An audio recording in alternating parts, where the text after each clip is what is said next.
Dear participants, the opening ceremony is going to start shortly. While we're waiting, I'm going to highlight some points regarding the symposium.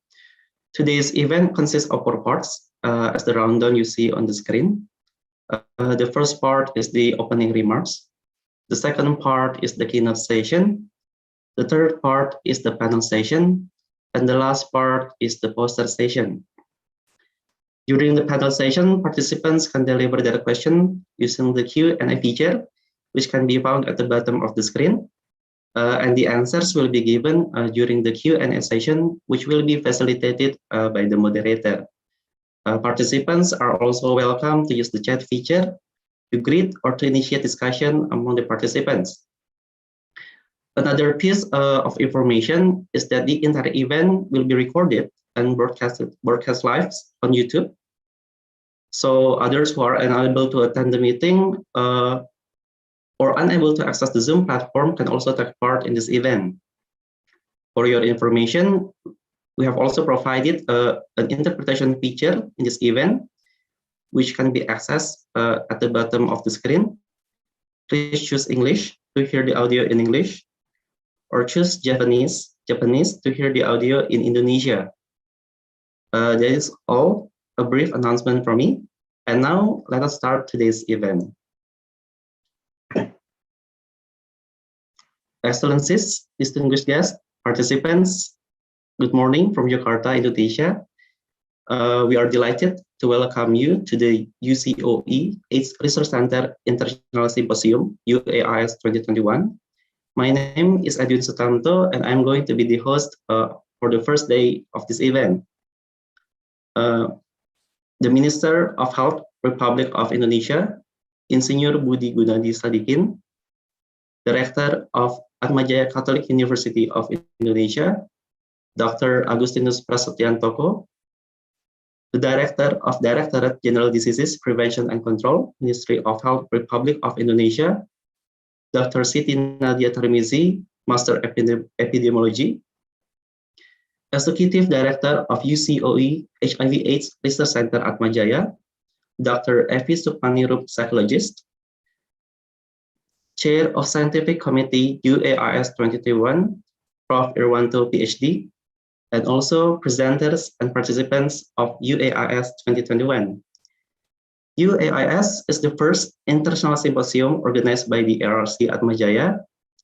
The symposium brings together academia, researchers, communities, practitioners, and policymakers to identify and discuss health-related issues faced by people living with HIV at a later age.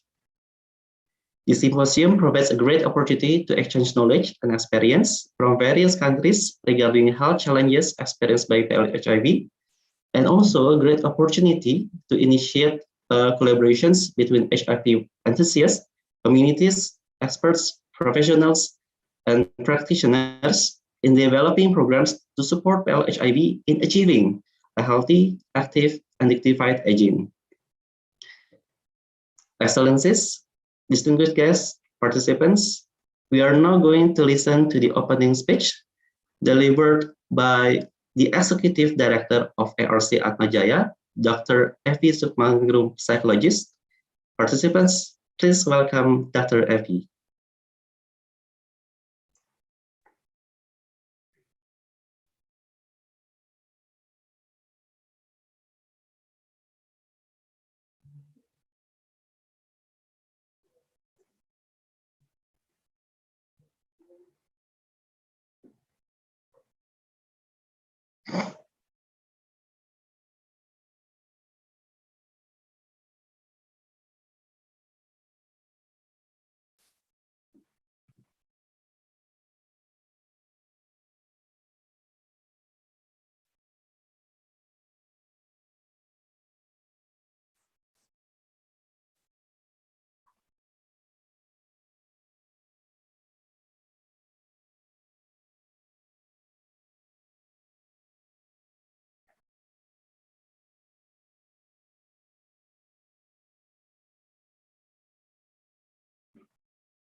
Okay, it seems there is a technical issue with Dr. Evi's internet, so we are going to continue to the next opening remarks delivered by the Chair of Scientific Committee of UAIS 2021, Professor Irwanto, PhD. Participants, please welcome Prof. Irwanto.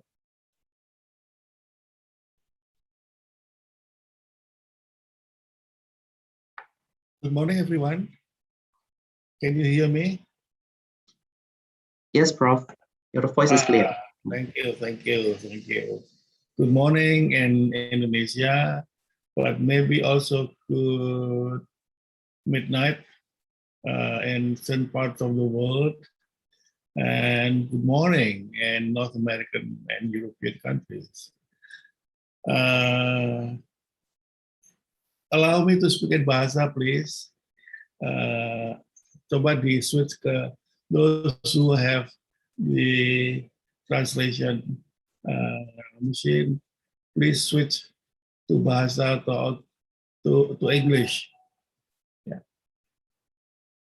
Oke, teman-teman sekalian yang saya hormati, saya cintai, Bapak Ibu yang sangat kami hormati dari Kementerian Kesehatan Republik Indonesia, Bapak Menteri sendiri, Pak Rektor, yang telah sudah hadir.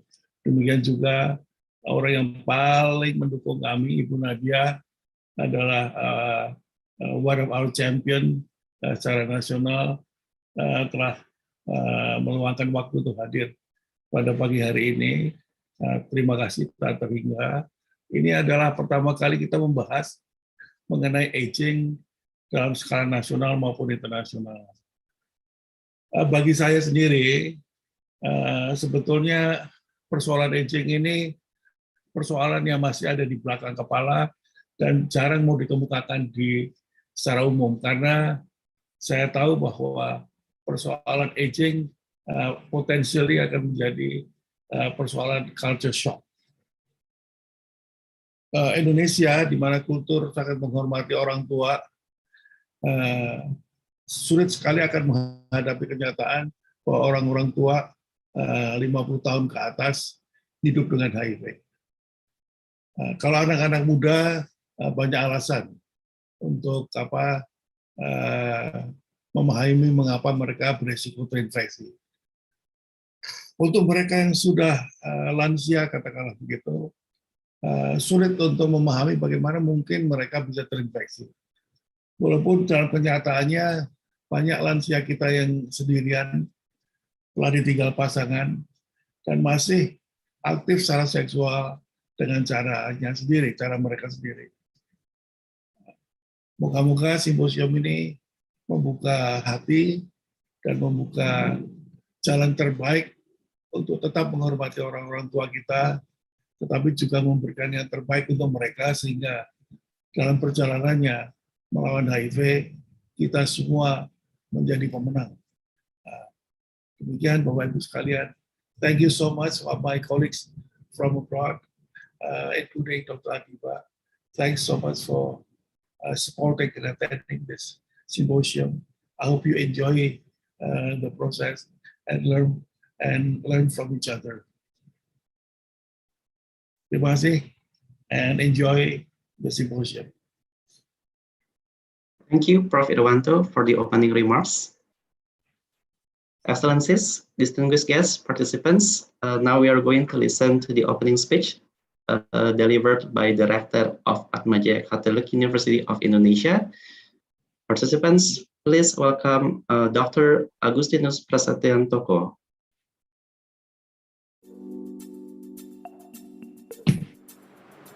Honorable Minister of Health of Republik of Indonesia, Bapak Budi Gunadi Sadikin, Ibu Dr. Siti Nadia Tarmisi, National AIDS Program Manager, Ministry of Health, Head of PUI BPH, Ibu Evi Sukmaningrum, PhD, distinguished speakers, panelists, and guests. On behalf of Atmajaya Catholic University of Indonesia, I would like to welcome you all in this symposium. We are very honored to host this event This is the first international symposium on HIV and healthy aging organized by University Center of Excellence, IT Research Center at Atmajaya Catholic University. This topic of this symposium is very important and relevant with our society. This symposium aims to identify as well as discussing the issue of health-related issues faced by people living with HIV at a later age. This symposium is also aimed to exchange knowledge and experiences from various countries regarding health challenges, and also to initiate collaboration between expert, professional, policymakers, as well as community. So we do hope that this symposium become a multi-stakeholders forum and initiative for the betterment of our society, especially people living with HIV. So happy discussion, and thank you very much, and happy until the end of this symposium.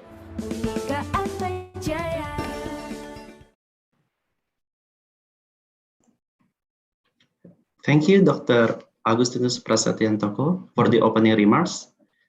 Excellencies, distinguished guests, participants, now we are going to listen to the opening remarks delivered by the Executive Director of ARC Atmajaya, Dr. Evi Sukmanirum, psychologist. Participants, please welcome Dr. Evi. Thank you. I'm sorry. I apologize for these technical issues. Assalamualaikum warahmatullahi wabarakatuh. Salam sejahtera bagi kita semua. Shalom, Om Swastiastu, Namo Buddhaya, dan salam kebajikan. Good morning, good afternoon, evening, and for all participants that attend to this symposium. We are very proud of this first international symposium on HIV and aging, held by our Center of Excellence, HIV/AIDS Research Center, Health Policy and Social Innovation. I would like to give a special thanks to the organizing committee chaired by Dr. Astri Paravita Ayu for their team hard work. Thank you for Professor Irwanto as the chair for the scientific committee member. And thank you for the Excellency Minister of Health, Republic of Indonesia, Insinyur Budi Gunadi Sadikin, and the Rector of Atmajaya University, Dr. Agustinus Prasatyantoko, our keynote speakers, Dr. Siti Nadia Tarmizi and Ibu Kritayawan Bontu from the UNH Indonesia. And I would like also thank for the speakers that will give, I believe this is will be a wonderful symposium from them. And I will thank and congratulate for you, all participants, to join this Symposium International. Thank you and welcome.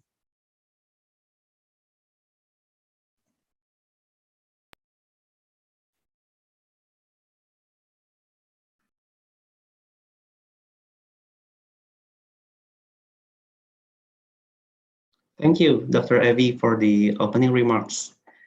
Excellencies, distinguished guests, participants, now we are going to listen to the opening speech delivered by the Minister of Health, Republic of Indonesia. Participants, please welcome Insinyur Budi Gunadi Sadikin. Rector of Atmajaya University, distinguished professors, lecturers, researchers, and speakers, ladies and gentlemen, in achieving 3 zeros, which is 0 new HIV infection, 0 new AIDS-related death, and 0 discrimination to people living with HIV towards ending AIDS 2030, the government of Indonesia together with the community have made efforts to improve the coverage, quality, and community access toward HIV/AIDS care, support, and treatment, and to stop stigma and discrimination practices to people living with HIV. Otherwise, The failure in achieving ending AIDS 2030 will result to 1.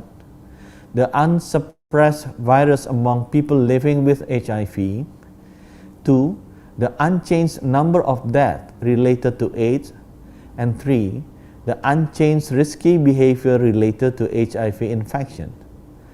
This will lead to the occurrence of a total of 20,000 new HIV infections and 34,000 AIDS-related deaths during the next 10 years.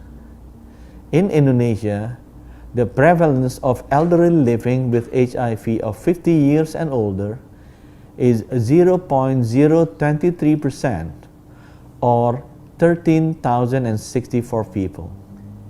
This figure is the lowest compared to that of the other age groups.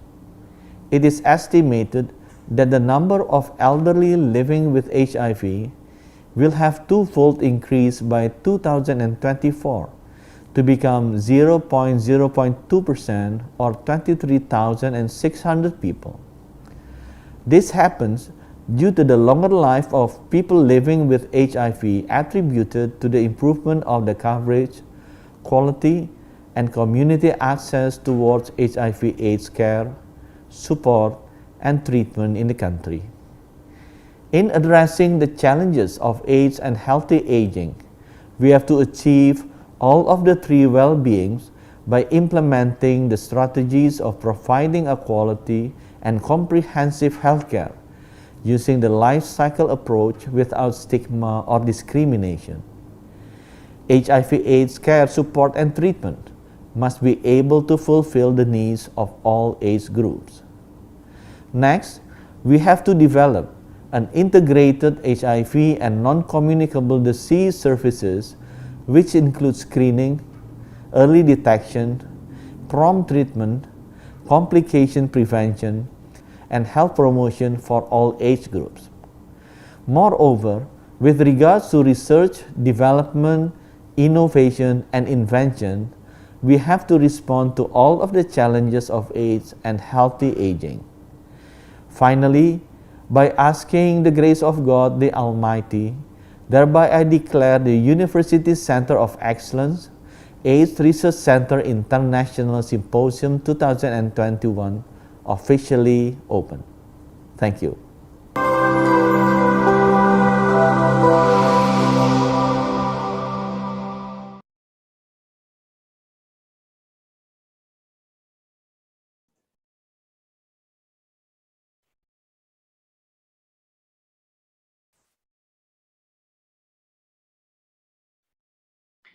Thank you, Insinyur Budi Gunadi Sadikin, for the opening speech and opening this event.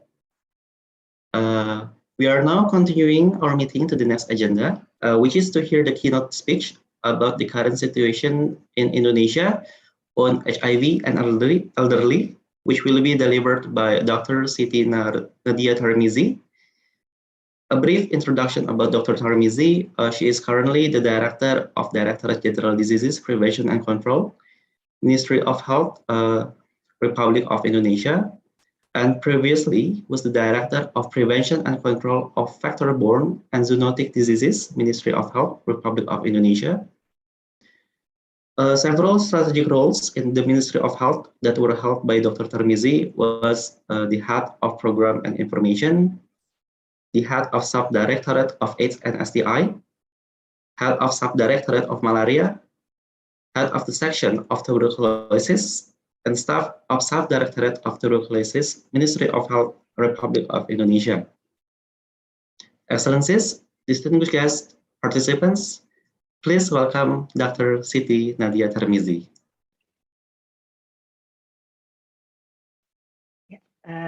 Thank you, moderator. So first of all, I would like to thanks to the committee that already invite me to speak on this very important international symposium regarding HIV and healthy aging. And this symposium is very quite time since we are going to have each day in several weeks on the several coming weeks. So okay, so I would like to present my presentation. So let me share the presentation.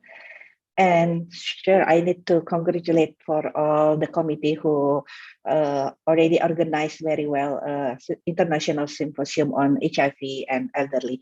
So I would like to start my presentation regarding the Indonesia HIV national program and what really HIV in terms of elderly.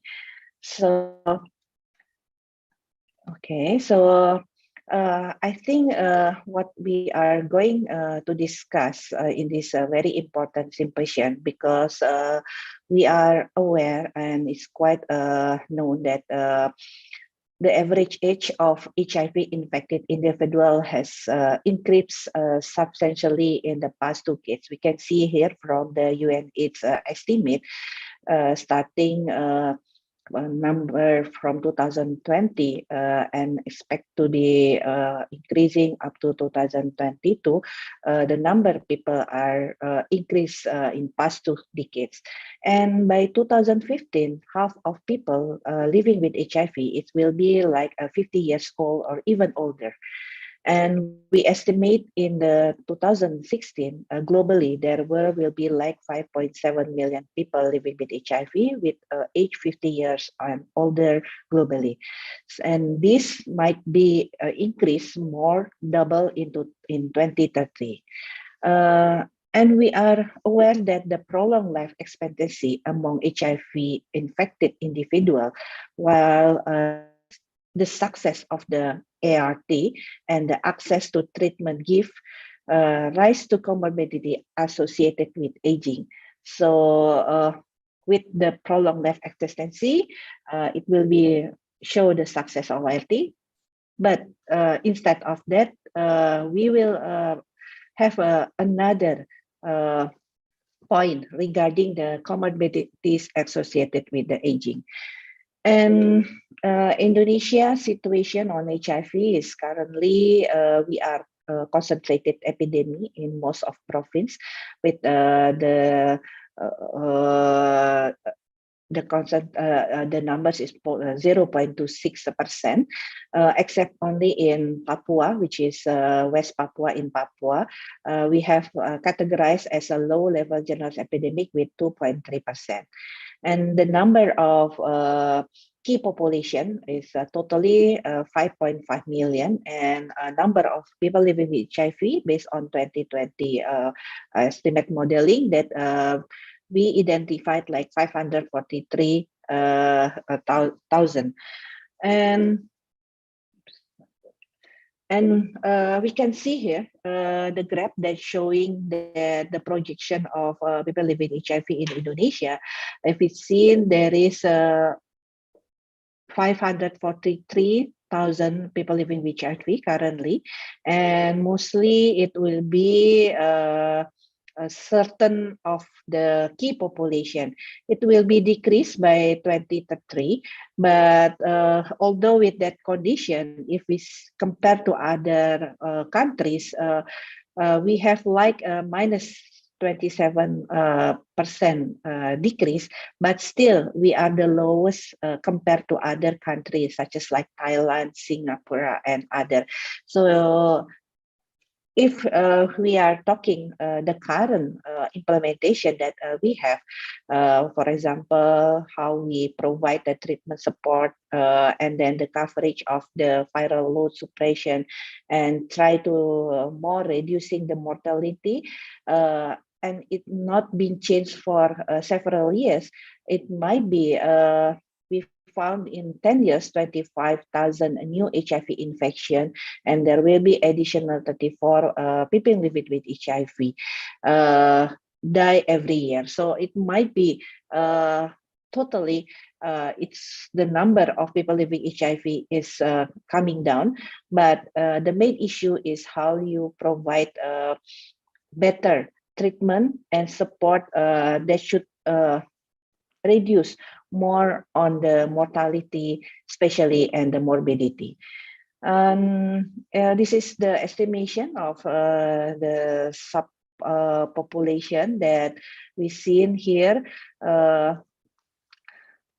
This is the number of people living with HIV that I mentioned to you, and this is the new infection per key population. If we see here, mostly it will be affect to non-key affected population on the female group. So it will be like common female that will have more new infection in the coming years.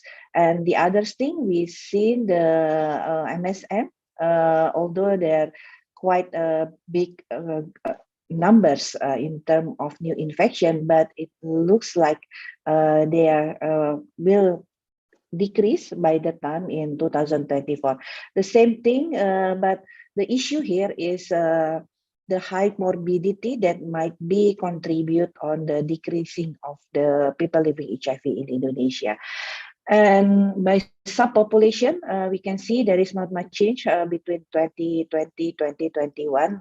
Mostly it more on the men sex with men, and then the pregnant woman is quite high now. Previously it's like 9.9%, but currently we found increasing number that 30.2%, and it's only up to second quarter of 2021. And from here we can see a more TB patient contribute on number of people living with HIV, like 12.1%. And the others key population or risk population is quite same. There is not much change from 2022 and 2021. And this is the graph showing that HIV test positive among the subpopulation. Mostly we are diagnosed from the MSM, like here 7% of the case HIV positive, and then clients we tested like 11%, but number of HIV is below than MSM. And here others we have like tested 384, which not categorized in our reporting. Either this is general population or key population. It's still not clear since it's not stated in our report. But we found like 1% from this group that has positive HIV. And if we talk about age more than 50 years, we see into our data, of course, following the number of tested that increasing and the number HIV we found increasing, it include the number on HIV among 50 years old and above. We see here in 2020 is 841. In 2011 it's 956, and increasing again in 2012. 1,900, and of course we've seen there is a number of age above 50 years that have been detected and reported. And of course, by the time the one already reached like 48, 49, it will be go to the 50 years old. So this is we are talking about HIV and elderly. It might be already the time that we need to have focus how to provide the services for this categorized group. Age group, because we've seen there is more previously is younger and then productive age, and now currently we've seen more age group above 50 years old.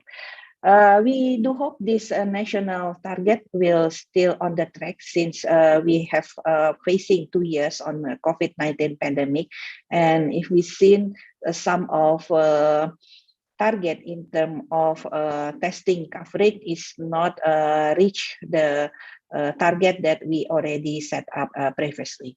So this is the number of the HIV testing and treatment, number of health facilities. We have like 10,200 the facilities that provide HIV testing, and then for ARV is like 1,951. And this might be a challenge because number of testing is higher than number of ARV sites, which currently we are trying to have more ARV sites. So we hope that high HIV testing coverage will be follow high initiate ARV treatment. So it should not be a problem in terms of providing a referral to the HIV positive cases. And of course, if we are talking about referral the patient, it might be have a challenge for the patient itself if it is quite far from their house, so they need more additional like a transportation cost to be out of their pocket in terms of to get the ARV services. So the other thing is our laboratory capacity for viral load. Currently, we have like 66 gene expert, and then 38 viral load machine that available for viral load testing in terms of reaching the 90 or 95. But still, we can see the result is not really a big increasing, although these several years already have been many efforts to increase the coverage of viral load tests, and including how to increase the number of ARV services. In terms of what we are talking about, the AIDS cases, it looks like the number is still on the average below than 10,000. It's not much reduce or decrease the number of AIDS cases, which means that we might need to go more earlier for detecting the HIV cases, because it's seen from 2010 up to 2021, it's the number of each cases is currently almost the same.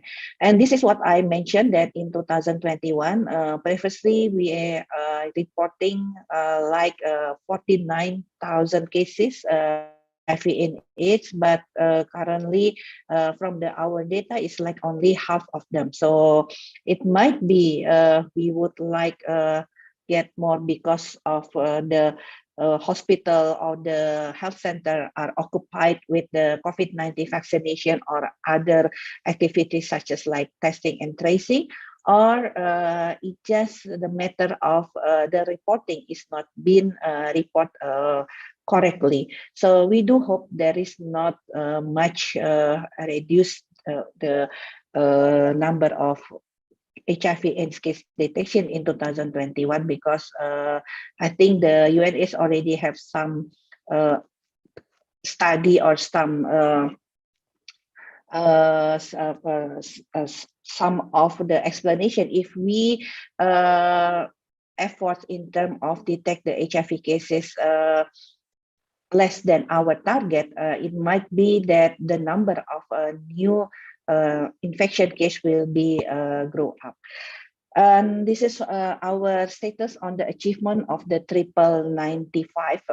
This is still we use the 9090, and for the first 90, it's we are currently like 68%, but of course for the second 90, providing ART is still 28%, and especially for the third 90, like I mentioned, it's very low, it's just like 8%. So we need really to, again, how to accelerate and how to make sure these two 90, the second 90 and the third 90 have a very a good roadmap and have a very good plan in terms of two things.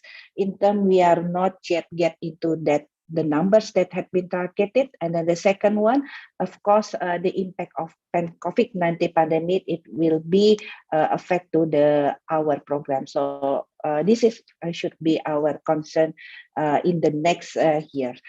And regarding the number of people living with HIV that put on the treatment is still, like I mentioned, we still quite far from the target, although we know that we need to reach 90 or 95%, but as our roadmap, it will be gradually.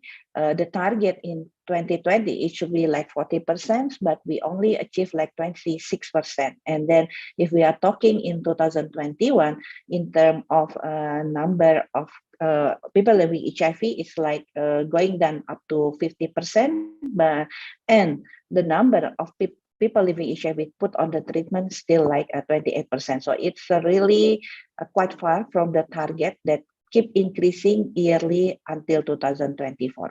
So this is our challenge, especially in 2022. The first to put on the track our efforts, especially maybe we have to double our efforts in terms of the COVID-19 pandemic that we are facing, and then our homework, which not yet reached the target, it should be again accelerated in terms of providing the test and the treatment. So these two things, I think, is very quite a big homework for all of us in terms of getting back to our target. And we've seen here the number that we already have initiative to provide test and treat, and we've seen here there is an increasing number of ART initiated from 2017. It's like 26%, 70%, 70% in 2018, and 2019 is like 75%, 78%. In 2021, because the number is less than previous year, of course, it seems there is increasing number people initiate the ARV. But again, this test, the number of people living HIV that we have detected, it should be at least the same with the previous year or in 2020. So I think this is quite challenge. Although we have small number, we haven't get at least 90% who initiated the ART treatment. As we know, this is part of the second 90 from our getting to zero. And the other things is we not yet really have a high coverage on detecting the people living with HIV. So these two, I think that we need really to concentrate in the coming future. And several innovation that we try to conduct during the COVID-19 pandemic in terms of accessing, providing as ARVs services, for example, partnership with the health facility to deliver ARV with the online delivery, and then a referral system for laboratory, for example, for viral testing, and then again sending through Puskesmas to the laboratory who have this facility. Okay, so I'm sorry. Okay, so I'm go to my second topic regarding HIV status and elderly. If we are talking about elderly itself without HIV have several conditions. The first one is the immunosenescence. It means that they have decreasing of immune system, innate and adaptive. And then they have, of course, multimorbidity for some, for example, hypertension, diabetes mellitus, chronic heart disease, or even high cholesterol. And they are facing like malnutrition because they tend to have decreased in appetite and lower sense of taste and slow gastric emptying. And they have something, we call it the sarcopenia. The first one is such as like decrease of the muscle mass, strength, and performance. So this is a problem that facing by elderly. And from our data that 44% of Indonesian have, especially elderly, they have multimorbidity. So which means they have one, they have more than one disease, such as combined like hypertension and diabetes mellitus and other disease. If you can see here in 2018, hypertension is most common in elderly. It's like 60%, and then dental problems, and then and we can see arthritis is the common, and then the oral problems, diabetes mellitus is like 5.7%, and other like renal failure and cancer. So in other thing is dementia is if we see there is increasing number of dementia among elderly in Indonesia.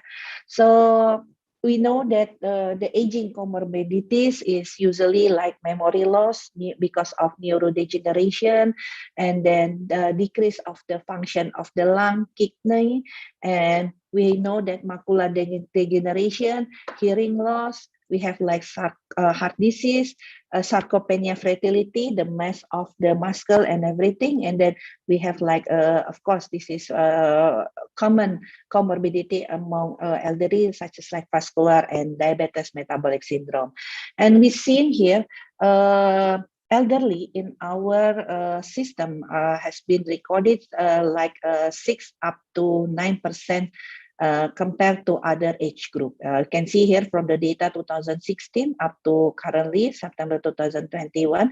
Of course, like I mentioned to you that the total people living HIV is really decreased like a half percent in 2021, and I do hope this is not because our effort in detecting HIV cases are decreasing, but I hope it will be just the problem of the reporting system.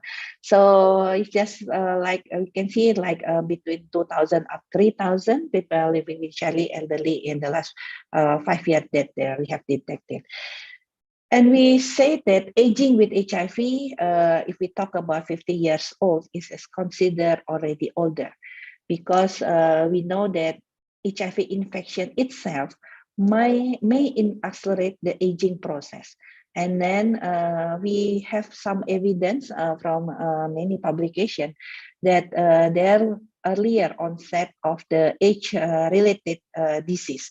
And HIV associated with non-AIDS comorbidities such as diabetes mellitus, coronary heart, and depression is part of this aging with HIV.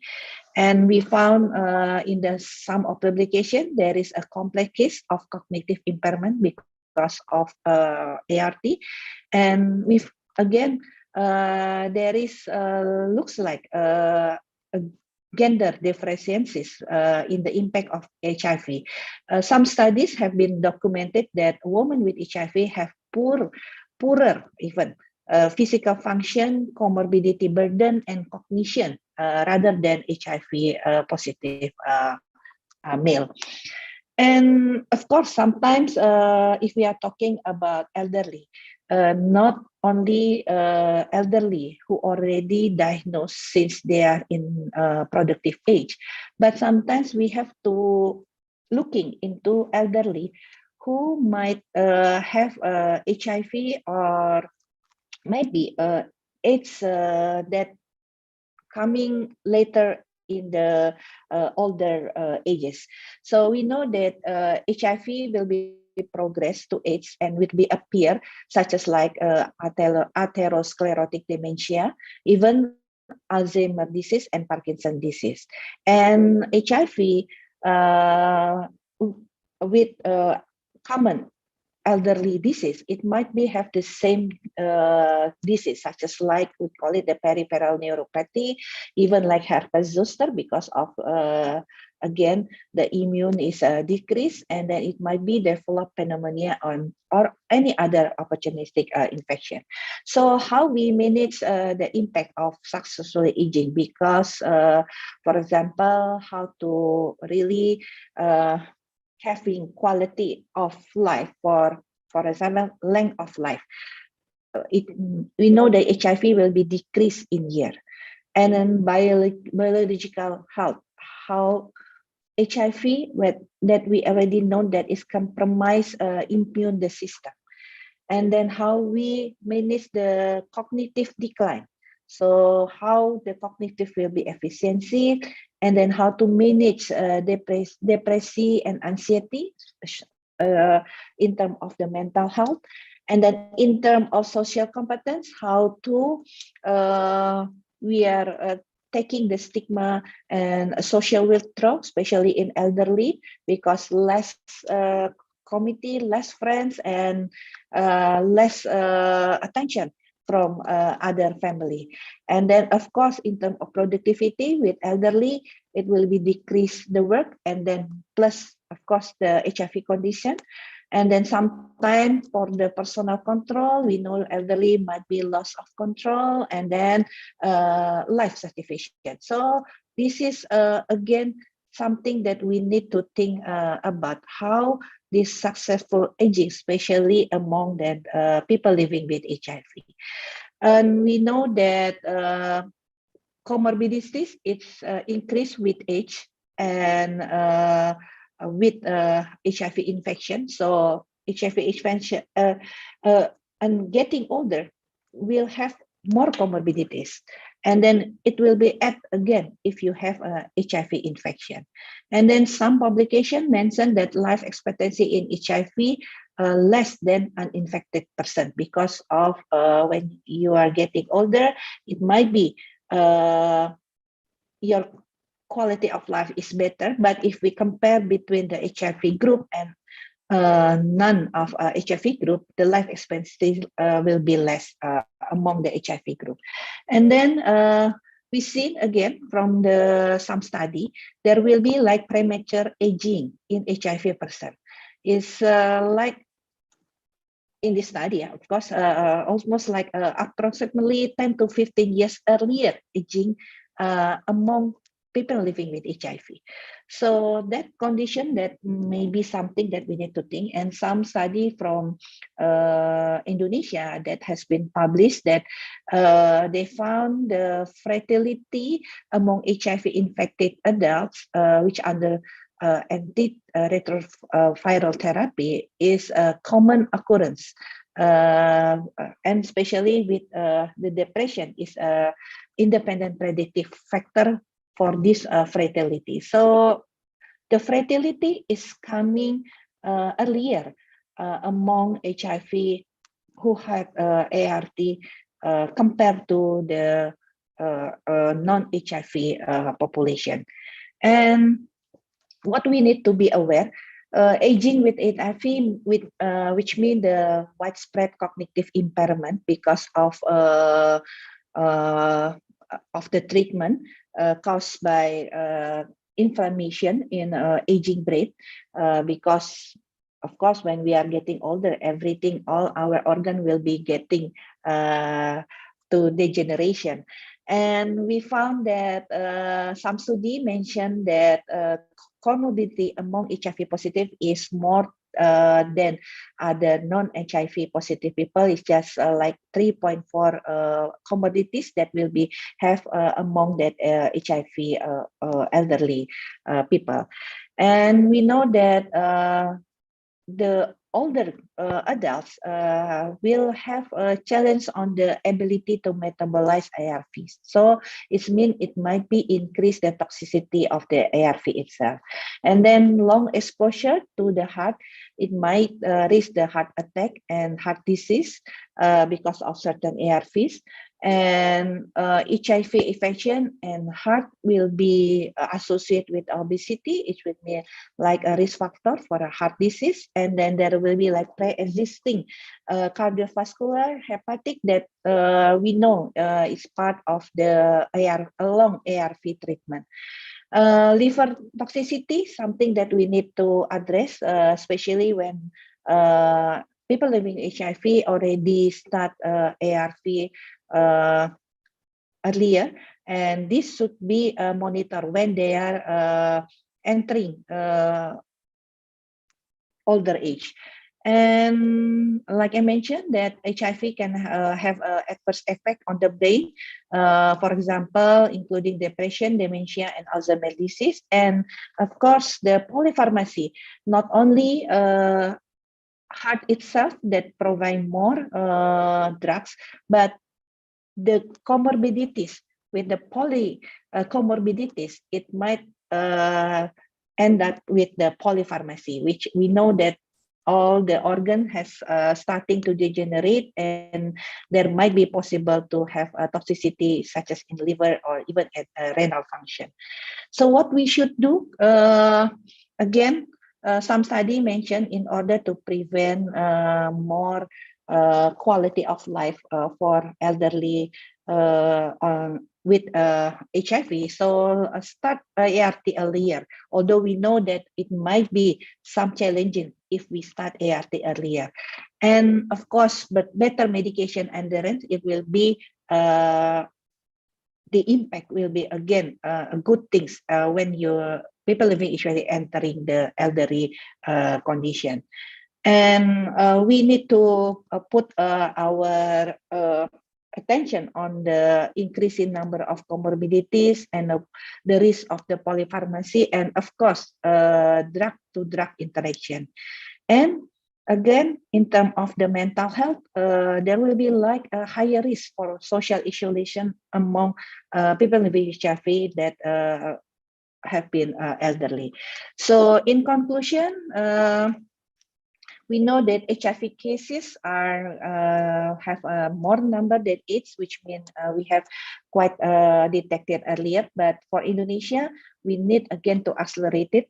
And then 70% is come from 20 to 40 years old, which means they will later on enter elderly period in terms of like 2 or 3 decades in coming years. And currently it's only 7% that we found in our data that have age more than 50 years old. And HIV prevalence among 50 years old is like 0.023%, and it might be double in 2024. And we know from our national health survey that non-communicable diseases are the most disease that affected to elderly, and it might be contribute to HIV patient who enter elderly phase. And people living with HIV and aging is now well recognized in some countries already try to provide very good services in terms of manage the two conditions, living with HIV and entering aging period. And of course, age has not mitigated the stigma.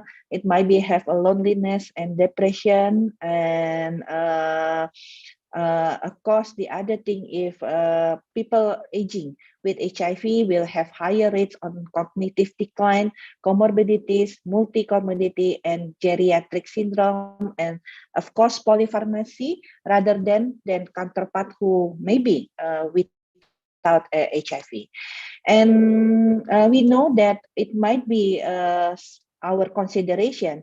Currently, HIV services is not yet part of the geriatric services, which we know that this geriatric assessment, it can be one of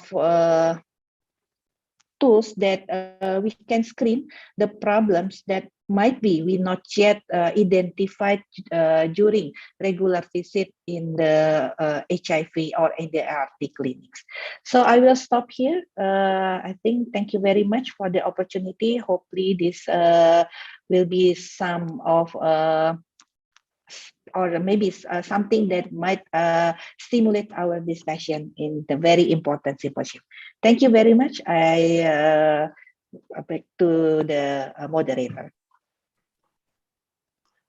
Thank you, Dr. Siti Nadia Tarmizi, for sharing your knowledge, explaining the current situation in Indonesia related to HIV and elderly. Unfortunately, there is no special session for Q&A in the session, participants, but you are welcome to ask questions using the Q&A feature, which can be found at the bottom of the screen. And Dr. Tarmizi will try to respond to your questions through the chat. We also would like to remind you that we have provided an interpretation feature that can be accessed at the bottom of the screen. You can choose English to hear the audio in English, or choose Japanese to hear the audio in Indonesia. Excellencies, distinguished guests, participants, for the next agenda, we are going to have the first panel session about the voices of the communities, which will be moderated by Dr. Andes Marcel Lucas Latui Hamalo, Master of Science. A brief introduction about Mr. Latui Hamalo.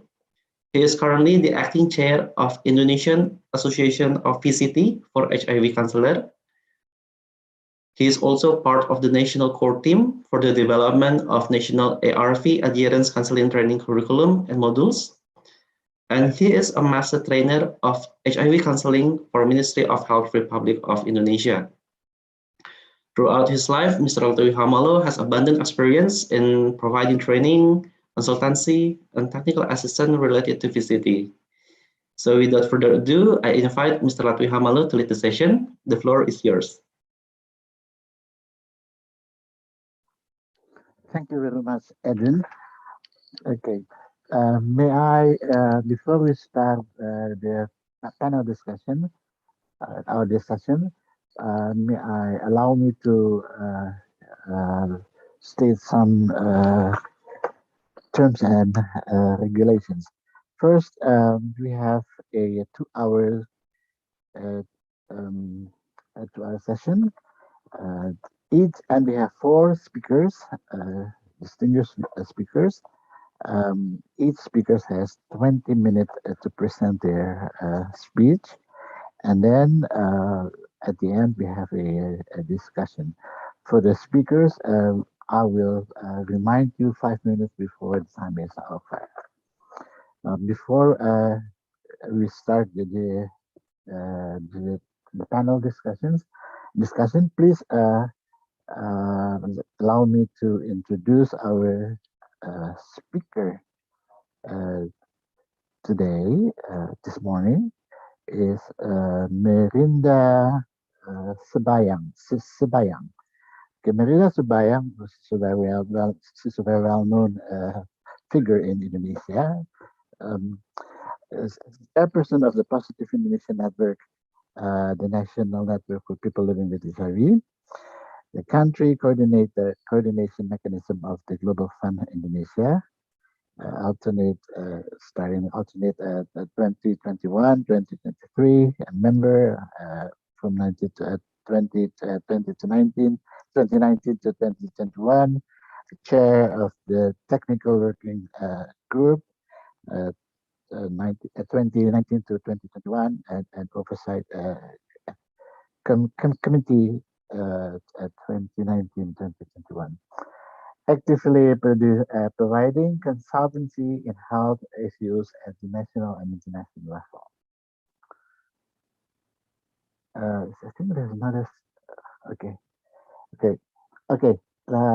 I will let May to present her speech. Thank you so much, moderator Bang Marcel, for the introductions. Good morning, everyone, Bapak Ibu, and also Ibu Nadia as a key speaker, and also para panelis untuk hari ini. Allow me to speak in Bahasa Indonesia because I saw that there is a translator to support us, and ya, tadi sudah diperkenalkan oleh Bang Marcel, saya dari Jaringan Indonesia Positif, yaitu adalah jaringan nasional bagi orang dengan HIV di Indonesia. Untuk speech pagi ini mungkin saya akan menyampaikan sedikit paparan, nggak sedikit juga sih, ada cukup banyak informasi, tapi saya akan coba merangkum dengan singkat, dan saya akan segera memulainya. Jadi organisasi kami itu Jaringan Indonesia Positif, kami sudah saat ini sudah berusaha untuk melakukan sebuah studi terkait menua dengan HIV, di mana studi ini didukung oleh UNFPA yang bersumber dari dukungan People of Japan. Nah, studi ini sendiri kami lakukan dari pertengahan Oktober lalu hingga 4 November 2021, dan studi ini kami lakukan di Ambon, Bandar Lampung, Bandung, Denpasar, Kupang, Makassar, Manado, Mataram, Pekanbaru, dan Yogyakarta. Metodologi yang kami lakukan menggunakan online survei dan juga offline survey dengan instrumen sebanyak 85 pertanyaan. Kemudian data dikumpulkan secara anonimus, dan sebenarnya secara target responden itu kami memiliki 2 target responden, yaitu adalah orang yang hidup dengan HIV yang berusia lebih dari 50 tahun, dan juga orang yang hidup dengan HIV yang telah memulai pengobatan kurang lebih 10-15 tahun. Tetapi untuk kesempatan hari ini, saya akan memaparkan terkait dengan hasil sementara dari studi yang kami lakukan, dari sebanyak 95 responden yang terdiri dari orang dengan HIV yang hidup di Indonesia yang usianya lebih dari 50 tahun. Jadi secara singkat saja dari sisi demografi, sebagian besar gendernya adalah male, kemudian usia itu ada 50 sampai lebih dari 76 tahun kalau Bapak Ibu lihat, meskipun hanya 1%, tetapi ada ada responden kami yang berusia dari 76 tahun. Kemudian dari hubungan relationship-nya kita lihat paling banyak adalah mereka yang sudah menikah. Meski demikian juga diikuti mereka yang ditinggal mati oleh pasangannya, kemudian juga ada yang divorce atau bercerai. Kemudian sisi lainnya dari residential status yang memiliki rumah sendiri ada sebanyak 44%, diikuti mereka yang mengontrak rumah ada sebanyak 31%, namun sebagian besar dari responden yang berjumlah 95 orang tersebut mereka hidup di area urban. Kemudian dari income juga kita melihat bahwa 54% income mereka lebih kurang dari 2 juta rupiah. Kemudian source of income atau sumber dari income mereka, kita lihat di sini dari upah atau salary ada sebanyak 30%, namun memang lebih didominasi dari kalau tidak salah ini adalah bisnis ya, memiliki usaha sendiri, bukan ya memiliki usaha sendiri. Kemudian dari status pekerjaan dari hasil sementara survei kami, sebagian besar itu adalah menjawab entrepreneur yang kemudian diikuti sebanyak 24% sebagai freelance. Kemudian dari tingkat pendidikannya kita lihat sebagian besar dari responden kami 54% adalah lulusan dari senior high school.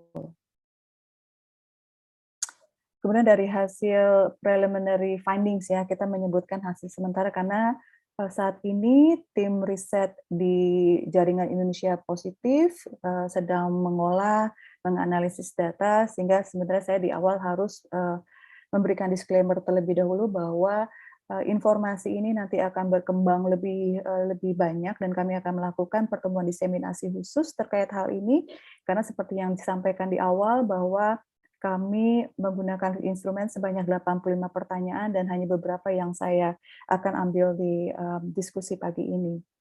Jadi dari kondisi kesehatan, sebagian besar itu 42% mereka sudah hidup dengan HIV selama 1-4 tahun.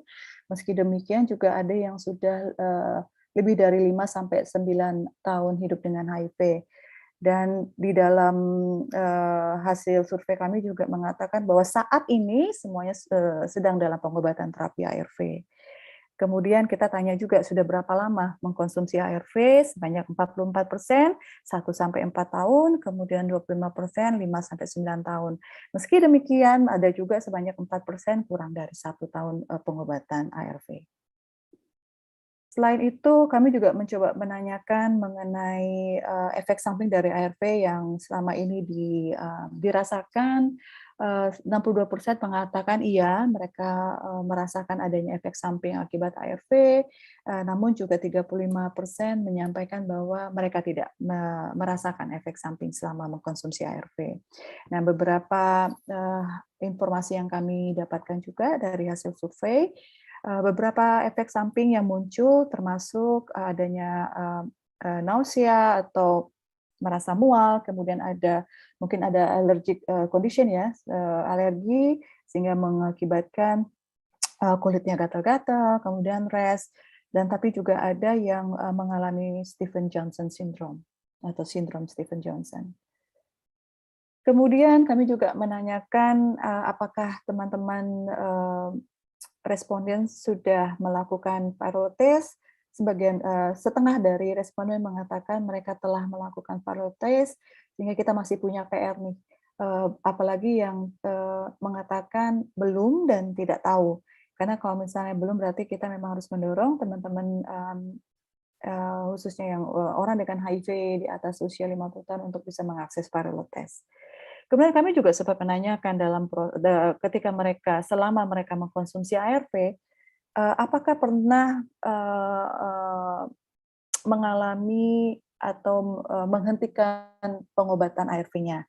Nah, kita lihat di sini ada 21% yang mengatakan bahwa mereka sempat menghentikan obatnya, namun saat ini semua responden sudah kembali menjalankan pengobatan. Kemudian kami juga mencoba menanyakan vaksin COVID. Tentu saja ini juga sesuatu hal yang sangat penting ya ditanyakan khususnya pada masa pandemi. Jadi kita lihat bahwa ada yang belum melakukan vaksin sebanyak 40 orang ya, sebanyak 40 orang belum melakukan vaksin. Nah, kami juga menggali itu kenapa teman-teman responden ini belum belum mendapatkan vaksin. Jadi ada kekhawatiran mengenai kontraindikasi antara vaksin dengan status HIV-nya. Kemudian juga ada yang mengatakan masih memiliki isu kesehatan dan belum berkonsultasi dengan dokter yang mengobati atau merawat mereka. Kemudian selain itu juga kita menanyakan beberapa concern lainnya terkait losing memory atau kalau tadi Ibu Nadia sempat mengangkat mengenai isu demensia, jadi mereka punya kekhawatiran sebanyak 30 orang mereka worry in losing memory. Kemudian selain itu kami coba gali juga, selain itu ada kekhawatiran apa lagi sih yang mereka rasakan gitu. Jadi sebanyak 55% itu mereka juga sangat khawatir, mereka khawatir tidak dapat menyediakan kebutuhan mereka sehari-hari. Nah, ini sebenarnya pertanyaan yang kami rangkum di awal survei dalam kategori demografik, tetapi ini mungkin ada relevansi juga ketika kita menanyakan mengenai concern-concern yang mempengaruhi kondisi mereka saat ini. Nah, kemudian juga kita tanya apa yang mereka rasakan dalam 2 minggu terakhir. Sebenarnya ini mau mencoba menggali isu kesehatan mental teman-teman, tapi kami coba menyajikan pertanyaan itu dengan lebih membumi dengan bahasa komunitas. Jadi sebagian besar itu mengatakan sebanyak 85 orang dan ini pertanyaan ini juga bisa dijawab lebih dari satu jawaban oleh para responden. Jadi mereka merasa mereka kayaknya worry about everything. Kemudian juga merasa kesepian, merasa depresi, ada juga yang mengatakan sulit untuk tidur. Kemudian juga mereka merasa menjadi burden atau beban untuk lingkungan sekitarnya. Kemudian kami juga coba menanyakan mengenai health accessibility, apakah mereka juga datang ke posyandu lansia. Jadi sebanyak 82 orang mengatakan mereka tidak mengakses kepada posyandu lansia. Tetapi ada juga yang mengatakan bahwa mereka mengakses untuk mengukur blood pressure, dan bagi mereka yang tidak mengakses posyandu lansia karena mereka merasa mereka tidak membutuhkan itu. Ini mungkin juga hal yang perlu digali ya lebih dalam ya, kenapa mereka merasakan tidak perlu mengakses pos pelayanan terpadu bagi orang yang lanjut usia. Kemudian juga kita menanyakan terkait dengan asuransi atau jaminan asuransi kesehatan yang mereka miliki. Jadi ada 23% belum memiliki asuransi kesehatan. Kemudian kita juga tanyakan apakah ada barrier atau tantangan untuk mengakses asuransi kesehatan, khususnya JKN, Jaminan Kesehatan Nasional. Beberapa responden itu menyampaikan bahwa mereka memiliki situasi ekonomi dan juga mereka merasa ada birokrasi yang kompleks dalam mengakses JKN. Kemudian dari, saya nggak tahu nih apakah tepat mengatakannya behavior, tapi kami juga menanyakan mengenai aktivitas seksual yang mereka lakukan. Jadi kita tanya, apakah Anda berhubungan seks dalam 12 bulan terakhir, malah kita tanyakan. Dan itu cukup amazing juga. Saya juga ini mungkin nanti kami juga perlu melakukan investigasi lebih dalam, apakah benar dalam 12 tahun terakhir memang tidak melakukan hubungan seksual. Kemudian kami juga menanyakan jumlah partner atau mitra seks dalam 12 bulan terakhir itu, sebagian dari mereka mengatakan 26 ada 1 orang, tapi ada juga yang mengatakan dalam 1 tahun terakhir ini ada yang 2 sampai 5 orang.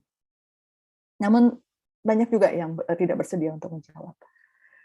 Kemudian juga kita mengatakan apakah kalau misalnya melakukan hubungan seks, Bapak Ibu menggunakan kondom, ada yang mengatakan tidak pernah 30 orang, tetapi ada juga yang mengatakan always atau selalu sebanyak 26 orang. Kami juga menanyakan apakah dengan status HIV-nya Bapak Ibu itu membuka kepada pasangan, khususnya pasangan atau mitra seksnya.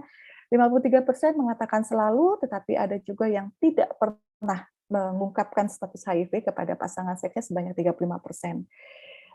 Kemudian juga kita tanyakan kalau disclosure atau membuka status HIV ke siapa saja. Sebagian besar mengatakan mereka membuka kepada keluarga yang kemudian diikuti oleh teman-temannya. Kemudian kami juga menanyakan mengenai social support system atau sistem dukungan sosial yang ada di lingkungan para responden. Jadi pihak-pihak yang mendukung pada saat mereka sedang sakit, sebagian besar menjawab adalah keluarga, tetapi juga ada yang menjawab adalah pasangannya. Kemudian kehadiran social support atau dukungan sosial bagi teman-teman itu juga bisa Bapak Ibu lihat sini ada interaction with trusted friend, kita lihat itu cukup banyak. Kemudian kehadiran orang-orang yang mendukung setiap hari juga ada juga yang cukup banyak, tapi ada juga yang tidak ada sama sekali. Kemudian juga kita nanya, ada nggak sih kehadiran orang-orang yang mendengarkan Bapak Ibu atau memberikan support secara emosional. Kemudian juga kita mencoba menggali isu mengenai diskriminasi yang pernah dialami selama mereka mengetahui status HIV-nya. Di sini memang kita masih melihat ya, ada yang mendapatkan atau merasakan atau menerima perlakuan diskriminasi dari lingkungan sekitar atau residence ya, atau di lingkungan perumahan. Kemudian juga ada yang masih merasakan sedikit isu di health services atau layanan kesehatan. Kemudian kami juga tanya tuh bentuk-bentuk diskriminasi atau stigma yang dialami. Mungkin ini karena ini adalah apa yang mereka alami selama mereka mengetahui status HIV-nya. Ada yang menerima penolakan dari layanan kesehatan, tapi ada juga yang dikeluarkan. Mungkin ini dikeluarkan dari event atau acara tertentu ataupun terkait dengan working place. Kemudian kita tanya juga bagi mereka yang tidak melaporkan terkait dengan pengalaman diskriminasi, mereka mengatakan mereka nggak tahu kemana dan mereka nggak tahu bagaimana caranya, dan mereka lebih memilih untuk membagikan cerita ini kepada keluarga mereka sendiri. Kita juga coba tanya ke para responden dampak HIV dalam kehidupan sehari-hari. Ada yang merasa mereka lebih grateful, tapi juga ada yang mengatakan bahwa mereka ada ketakutan untuk meninggal. Kemudian juga mereka memiliki kekhawatiran mendapatkan diskriminasi, dan juga ada dampak-dampak terkait dengan physical attention. Lalu mereka juga merasakan ada yang merasakan mereka lebih rentan terhadap isu kesehatan mental. Nah, ini ada conclusion sementara ya, Bapak Ibu, para panel dan keynote speaker, bahwa memang responden kami saat ini masih mengonsumsi ARV, tetapi ada juga yang belum divaksin, punya kekhawatiran losing memory, dan juga mereka tampaknya juga mengalami isu kesehatan mental. Kemudian juga dari responden mengalami stigma dan diskriminasi, dan mereka dari hasil-hasil ini juga teridentifikasi ada urgent needs yang dibutuhkan, khususnya terkait dengan ketersediaan ARV bagi teman-teman elderly atau yang lanjut usia, kemudian juga dukungan nutrisi dan dukungan ekonomi. Kemudian secara aktivitas seksual, sebagian dari mereka masih melakukan aktivitas seksual aktif. Kemudian dari sebagian responden juga mengatakan, nah ini yang menjadi PR juga adalah mereka tidak ada yang mengatakan tidak pernah menggunakan kondom. Kemudian terkait dengan social support system, keluarga masih the biggest support system untuk para responden. Kemudian responden juga mengatakan selama mereka mengetahui status HIV-nya, dan sebagai juga mengatakan bahwa mereka masih merasakan adanya stigma di layanan kesehatan dan juga di lingkungan sekitar ya, di lingkungan rumah tangga sekitar. Nah, ini juga tapi ada cerita-cerita yang behind the survey, BTS, bukan BTS dari K-pop ya, tapi behind the survey, di untold story. Nah, kami merasa ini juga perlu memperlihatkan dari sisi-sisi kemanusiaan yang perlu kita pikirkan ke depan apa yang bisa kita lakukan. Jadi ada teman responden dari Denpasar, Bali, karena stigma dan diskriminasi di dalam keluarganya sampai sekarang itu piring masih dipisahkan, dan dia sekarang merasa hal itu adalah sesuatu hal yang biasa. Kemudian ada yang baru saja mengetahui statusnya, tidak berani mengungkapkan status kepada anaknya karena dia takut itu akan merusak hubungan beliau dan anaknya. Kemudian juga ada salah satu responden perempuan, ketika suami meninggal, para tetangga tidak berkenan membantunya untuk upacara ngaben. Ya, upacara ngaben yang memang dilakukan mostly pada teman-teman yang ada di Bali. Kemudian juga mereka mengeluhkan nih sebenarnya untuk mengakses layanan dengan menggunakan JKN, antriannya panjang dan cukup melelahkan. Mungkin juga ini sangat berpengaruh ya pada teman-teman lansia, dan juga mereka merasakan ada yang merasakan bahwa dia tuh dikirim dari satu layanan ke layanan lainnya ketika diketahui status HIV positifnya ketika dia mengakses layanan dengan menggunakan JKN. Kemudian tapi juga ada cerita yang sangat membuat kami tersentuh. Salah satu responden itu dia bersikeras ingin datang pada saat kita melakukan survei offline. Nah, pada saat kita melakukan survei offline tuh rumahnya jauh, dan saat itu salah satu anggota dari keluarganya itu meninggal dunia. Tapi beliau ini sangat insist untuk bisa hadir karena dia merasa ini adalah waktu yang tepat untuk saya menceritakan kebutuhan saya sebagai orang dengan HIV yang lanjut usia. Dan dia meminta kepada keluarganya nanti ya pemakaman dilakukan setelah dia mengisi survei terlebih dahulu. Kemudian ada juga salah satu responden ditinggal Iya, ini sudah slide terakhir. Thank you, moderator. Jadi ditinggal oleh istrinya yang juga meninggal karena AIDS. Kemudian dia meminta anaknya membantu bekerja memulung sebagai pemulung karena dia nggak punya anggota keluarga lain yang bisa membantu anaknya karena anaknya juga HIV positif. Jadi dia memastikan bahwa anaknya ikut sama dia untuk memastikan anaknya mengkonsumsi ARV tepat waktu. Jadi kalau dari hasil ini, walaupun masih preliminary findings, saya melihat ini adalah salah satu PR kita untuk memastikan bahwa teman-teman orang dengan HIV yang lanjut usia tetap bisa menikmati kehidupannya sebagai manusia walaupun dengan status HIV positif dan usia lanjut.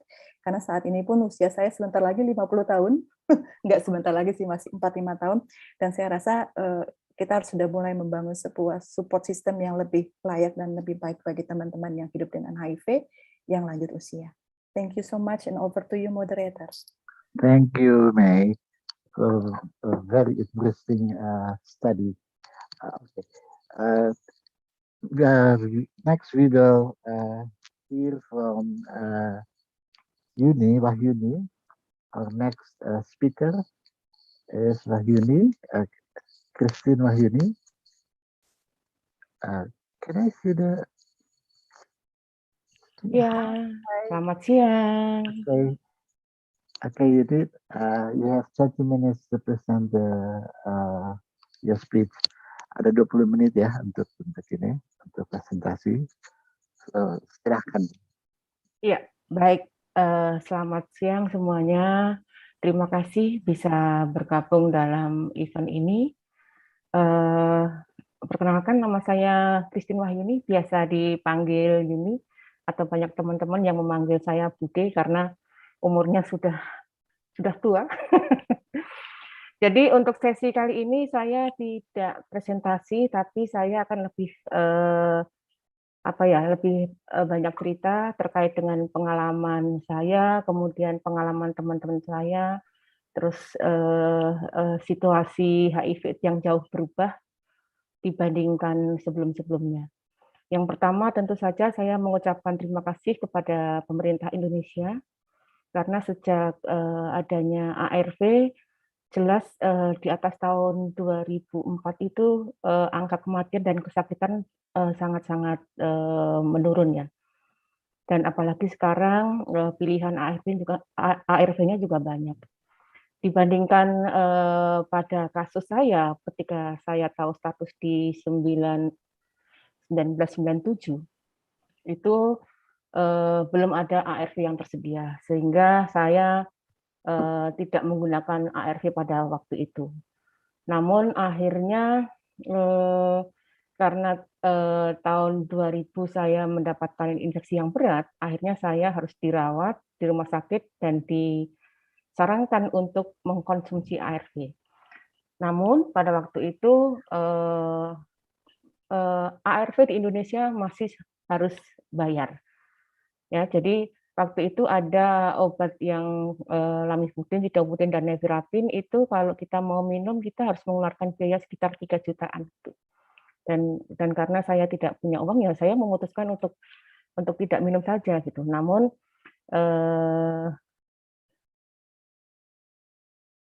teman-teman kesayangan saya, Babi Kris itu enggak, kamu harus minum gitu. Namun ya akhirnya Babi Kris itu memberikan akses supaya saya bisa minum ARV. Dan kebetulan pada waktu itu Pokdisus juga sudah mengimpor obat dari India namanya Sidopek LN dengan harga waktu itu sekitar 1.050.000.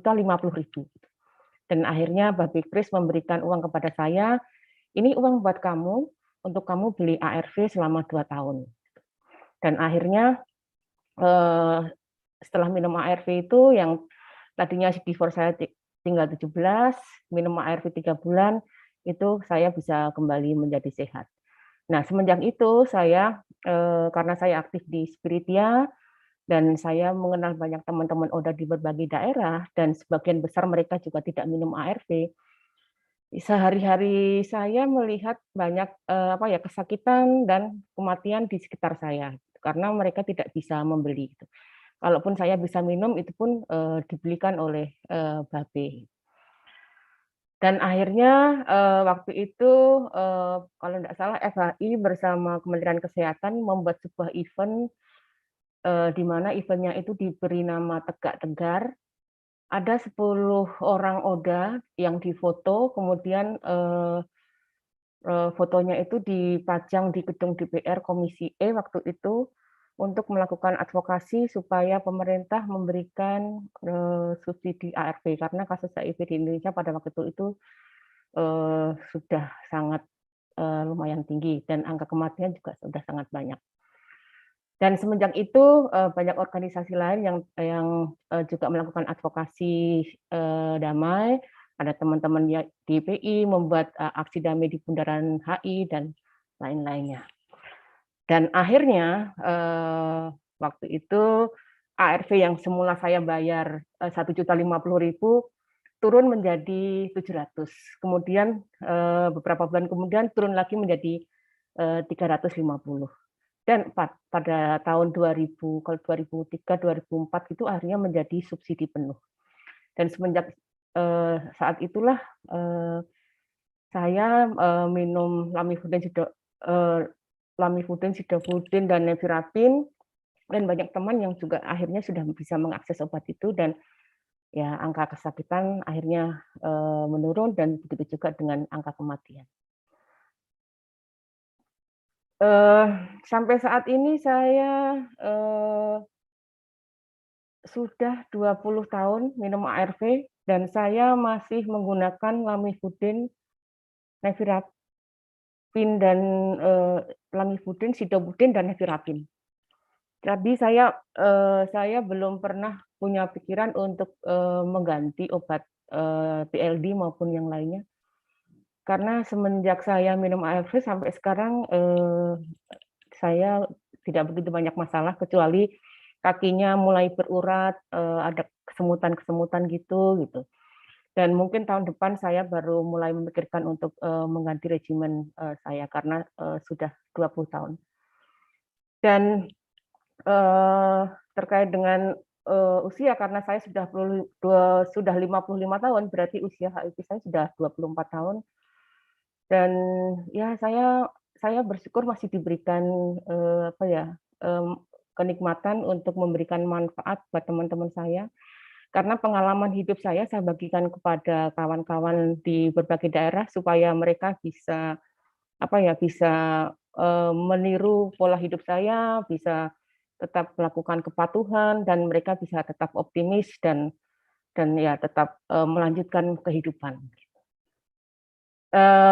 Terkait dengan aging, sebenarnya yang ada di kepala saya ini agak sedikit ini ya, ada pertanyaan yang aging itu definisinya itu sebenarnya seperti apa? Apakah dia aging karena sudah lama hidup dengan HIV, atau dia orang tua, misalnya ada orang yang umurnya 50 atau 55 tahun kemudian terinfeksi HIV. Nah, itu masih menjadi pertanyaan saya. Tetapi tentu saja dalam sesi ini aging lebih kepada bagaimana kita hidup lama dengan HIV dan tetap survive. Dan harapan ke depan penelitian terkait dengan aging itu juga harus dimulai digalakkan ya, karena untuk saat ini sepertinya untuk aging itu belum menjadi sesuatu yang prioritas. Misalnya regimen-regimen baru yang ada di Indonesia, kadang-kadang juga ada kebijakan-kebijakan yang mengatakan bahwa ARV baru prioritas adalah ARV regimen baru prioritas untuk ODA yang baru. Begitu juga misalnya ada tes viral load. Tes viral load hanya untuk ODA yang 6 bulan atau 1 tahun minum ARV gitu. Sementara ada banyak ODA juga yang sudah minum ARV-nya tuh di atas 10 tahun atau di atas 15 tahun, mereka juga perlu dipantau viral load-nya.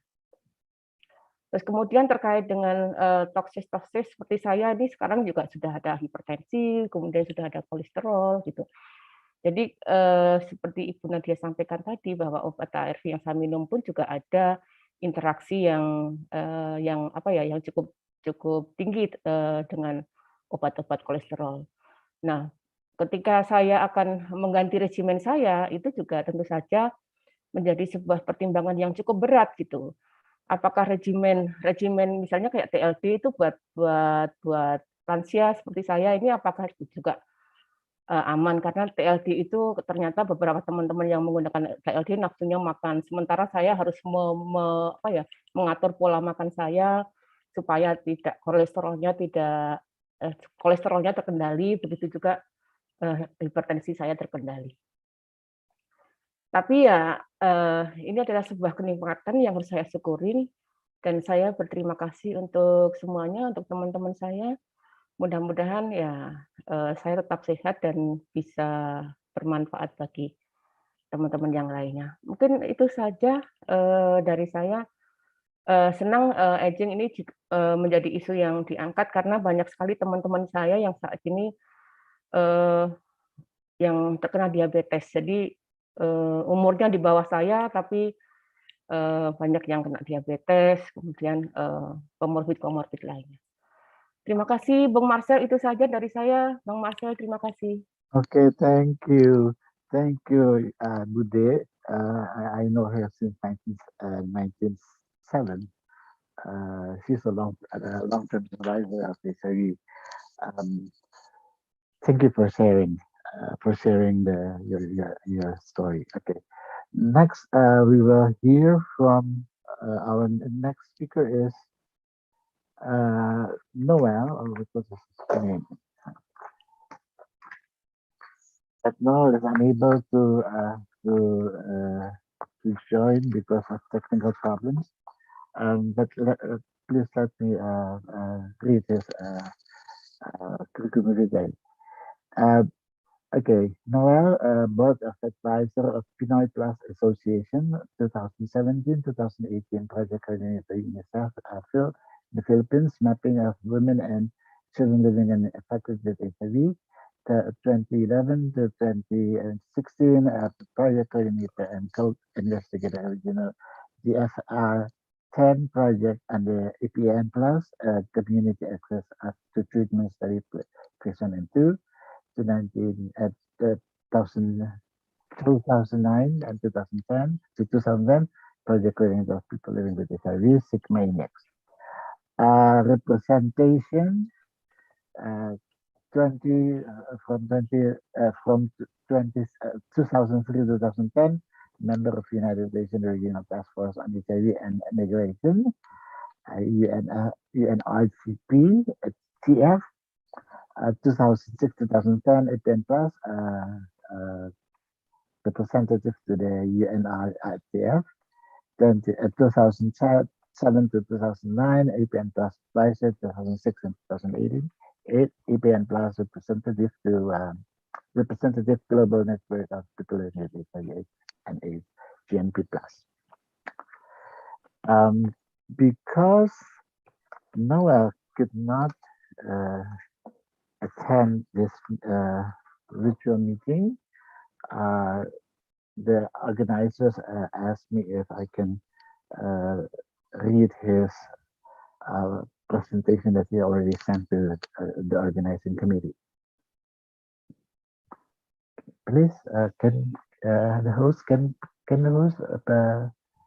share screen the PowerPoint slides of? Okay. Aging PLHIV, Dionisio or Quinto Jr. or Noel, Pinoy Plus Advocacy of the Philippines, Pinoy Plus of the Philippines. The Pinoy Plus is member of the EPN Plus since 1994. Okay, I was diagnosed January 1999. I am former president of Pinoy Plus. I survived the curse because during 2003 ARV is not available in the Philippines, and all the presidents before said goodbye or die. I thought I will be the next to fall. Then Mrs. Paxton from Positive Response Australia visited the Philippines, and she offered free ARVs September 2003.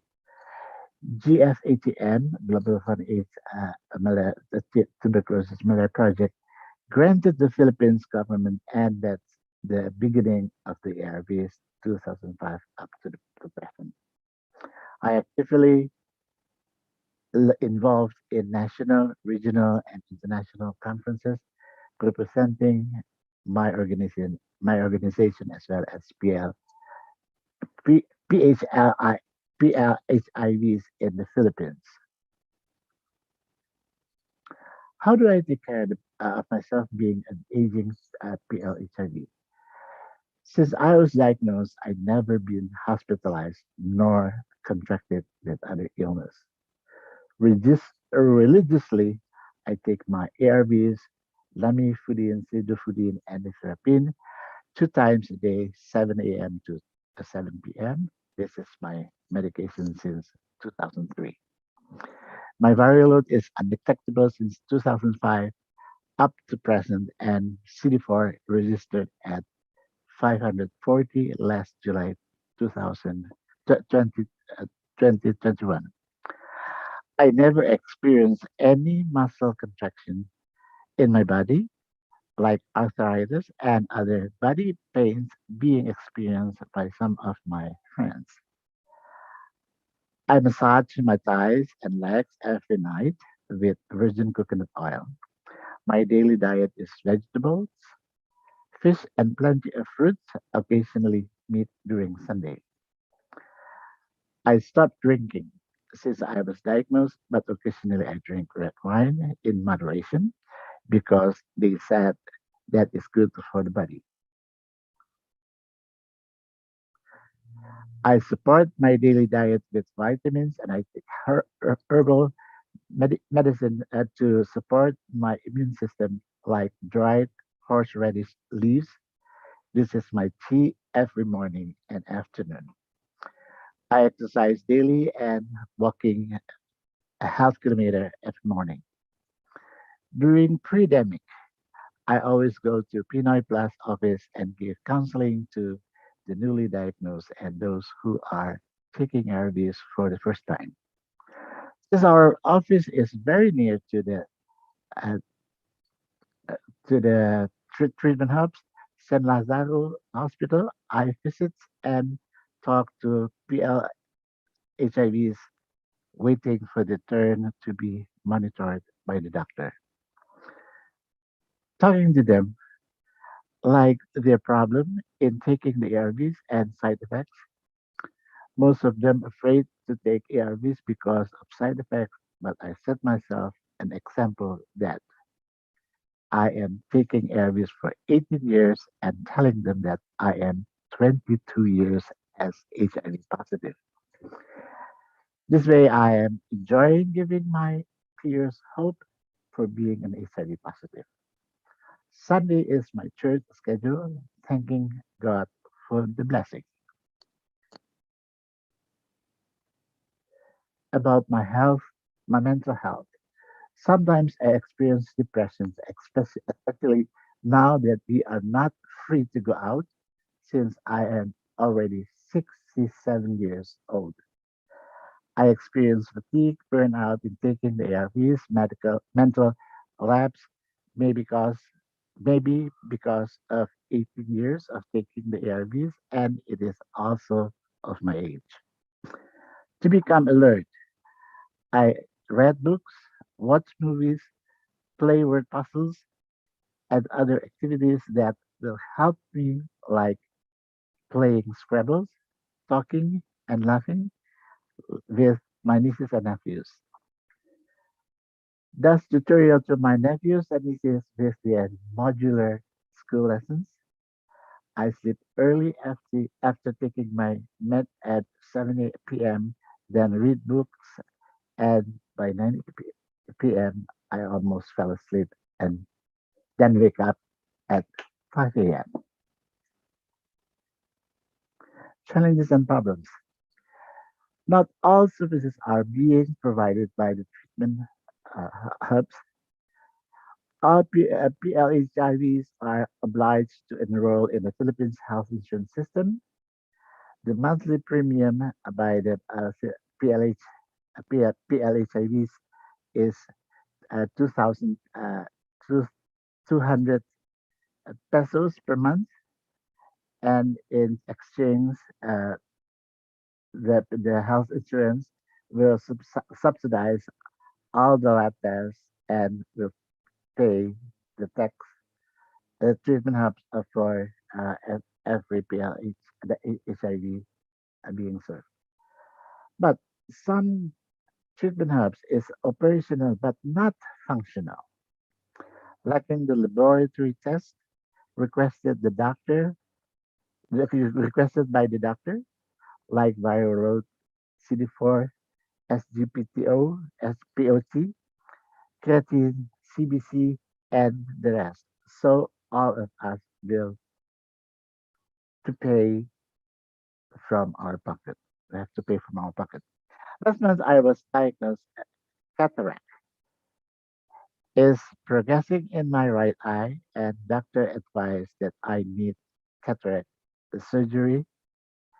Christmas time is fast approaching, and my folks will give me some help during our yearly reunion.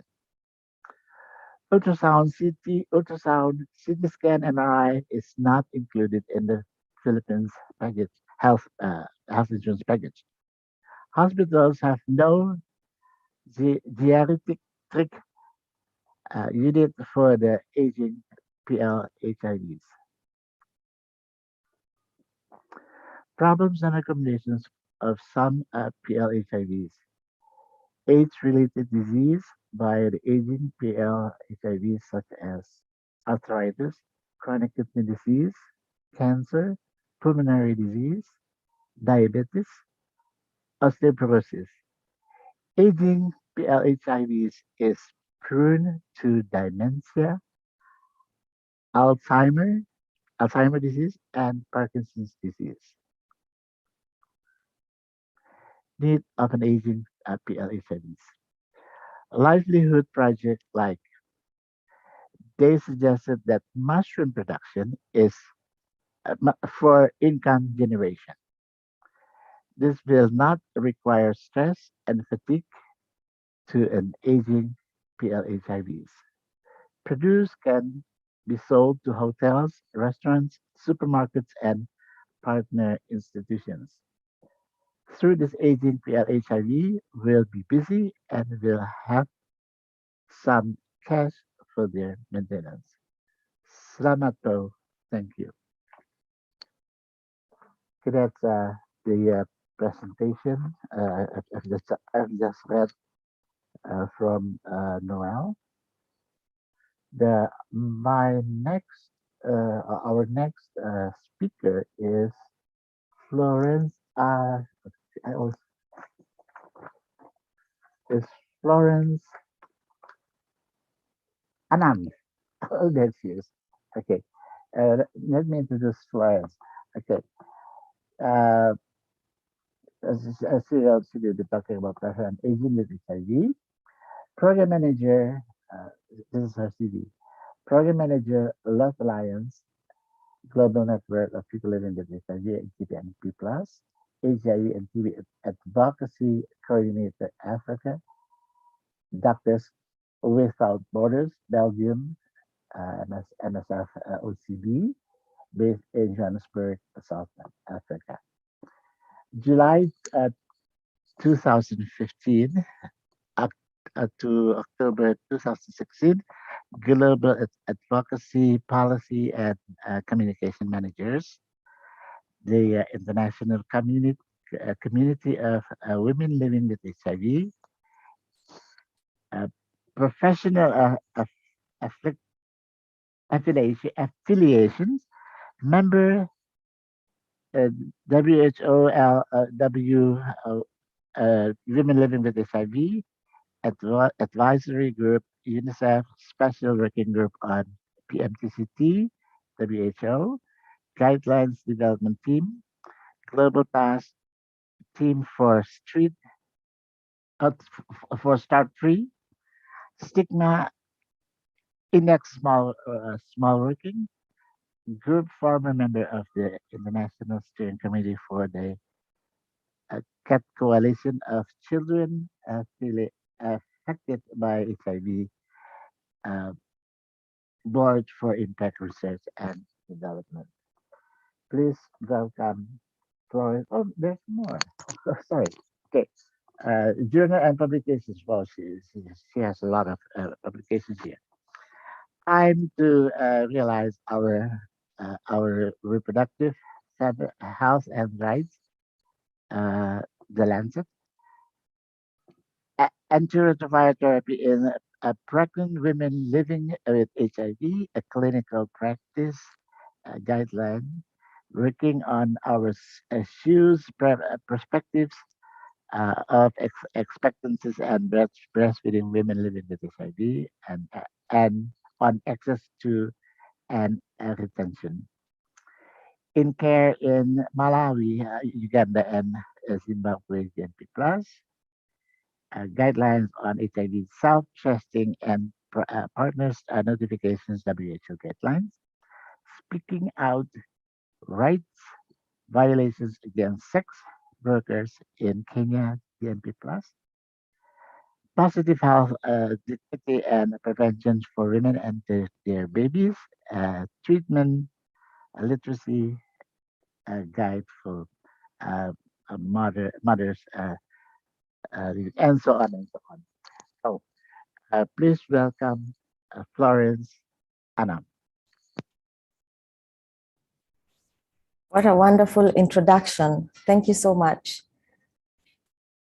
I greet you all from Kenya, for where I am based at the moment, and excited to do this presentation. I'm just going to try and share my screen. It's still early there, right? Yeah, I think you can hear the chickens waking us up.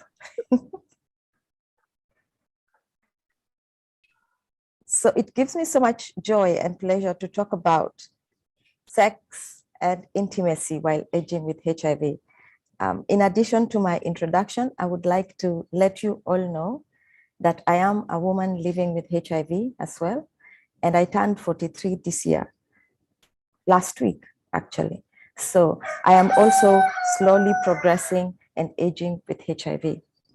I would also like to say that some of the work that is leading to this presentation I'm making today is housed under the piece of work that I and a few researchers from different universities, including Simon Fraser University in Canada, created this blog and online community that is dedicated to destigmatizing sexuality and relationships among women and their partners and couples living with HIV. The idea here is, as science has progressed, and as people living with HIV are able to live longer, and as people living with HIV are able to, when they have suppressed their virus, that the capacity or the ability to pass on the virus is greatly reduced, we believe it is time to change the language from risk to pleasure. All our lives, we have always been told how much we are risky, how much we are of risk. And this has put us in spaces, particularly women living with HIV, of violence and a lot of stigma and discrimination. So we aim to change that. More representations of this and blogs can be found on the link on here. So before we really start, I would like us to take a poll, and I would ask the conference coordinators to help me by launching the poll. Please, it is 2 questions and feel free to answer them. So the first question, has HIV impacted a relationship you have had? Has HIV impacted any relationship you have had? Please indicate yes or no, or if you prefer not to answer, also let us know. The second question, do you feel you have all the information you need to seek or have pleasurable sex? Do you have information that you need to have or seek pleasurable sex? Again, just click yes, no, or prefer not to answer. Let me know how we are doing with the polls.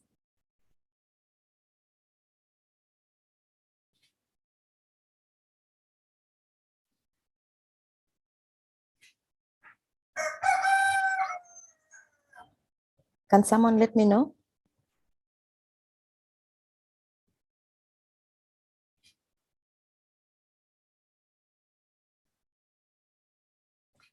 I think they are still working on it. Okay. So we'll give it a minute and I can proceed as we wait for the poll results, which will be shared. Please do share them at any point of this presentation. Oh yeah, Florence, I forgot to tell you that we have 20 minutes, but I think we can add more if you need more, because Yes.